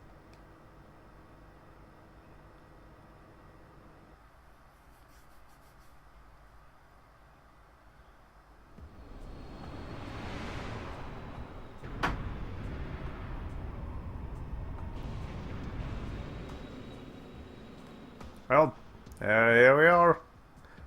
No, I do not wish to ascend back to fucking 5th Jerusalem. Okay, so yeah, the elevator does actually have, like, features. It's not literally just a normal elevator that you stay on for 4 hours. It's a full-fledged, like, luxury suit place thing. Hey, it's time for my shift at the station. Well, go take care of your shift. Siska, you actually have a name. Cool. Paul, unbelievable. I told you where to go. Rubala, you told me we were meeting at the Port L48 elevator. Is that all we have to say about the situation? I suppose. Okay. Yes, wait, what? No, you said something. What? Really? Yes, really, our militia trip that we've been planning for the past years is now ruined. Oops, guess I messed up. What are you going to do to make up for this? You can get any information you want from anywhere in the Star Cluster on 5th Jerusalem, but 2nd Militia is still the trendiest place. Okay, well, we're learning things. Anyways. If you're bound for the orbital station, please board quickly. We will be departing soon. Actually, the only craft currently docked is yours, Miss Xenosaga. Our departure time is flexible, so please take your time and enjoy. I'm sorry, I just lied to you. Never mind, you got all the time in the world. Here's the thing. Well, here's a hologram of the world. Welcome to the Federation capital planet, 5th Jerusalem. Development of the integrated weapon system Markaba is currently taking place on this planet. It's the core for the Zohar project, a great undertaking involving the entire star cluster. When his weapon is completed, we will no longer need to fear the Gnosis threat. To help our citizens understand the value of the Markaba, we've constructed a showroom. The showroom is on the 1st business district. Be sure to drop by if you find yourself in the area. Cool. I just need a save point though, because we're pretty much ready to end the stream. But I need a save point before I can do that. Okay. Let's see. It does look pretty cool though. It feels a lot more dynamic than... Yeah, the locations feel a lot more dynamic than they did in the previous games. This is the orbital elevator boarding area for 5th Jerusalem Port L5. The orbital elevator boarding area contains a total of 396 elevators, enabling access to the spaceport at all times. Takes 4 hours, but you'll get there eventually. Hey, don't go too far. Misbehave and you won't be playing Hackocks. Hackocks is a game that's really popular right now. Actually, I'm a big fan myself. But that's not as good as me. Yay! Okay. Well, hold on. Well, I guess that's all they have to say about that here. There's a mini game that we'll probably have to play later. Well, not have to, but you know, be able to. Oh, well, there we are. Let's see. According to the map Alan gave me, the way to the Mobus Hotel is go south when you get off the orbital elevator. It's the tallest building in the first business district. Okay. Well, this is 5th Jerusalem. And here's... wow, it's actually like as a full-fledged city. I mean, not really, but still. That's kind of... this is kind of cool. There's much more involved exploration than the previous, like town exploration than the previous games. Is there some kind of massive shopping mall? Oh hey, Midgar. Yeah. Oh shit, yeah, this does look like Midgar. Oh my god. Okay. Is that the place? First business district south. Yeah, sure, let's go ahead. I just need a save point. And if there's a hotel here, I'm sure there'll be there. I know my video games, man. I know how my video games work. Welcome to 5th Jerusalem.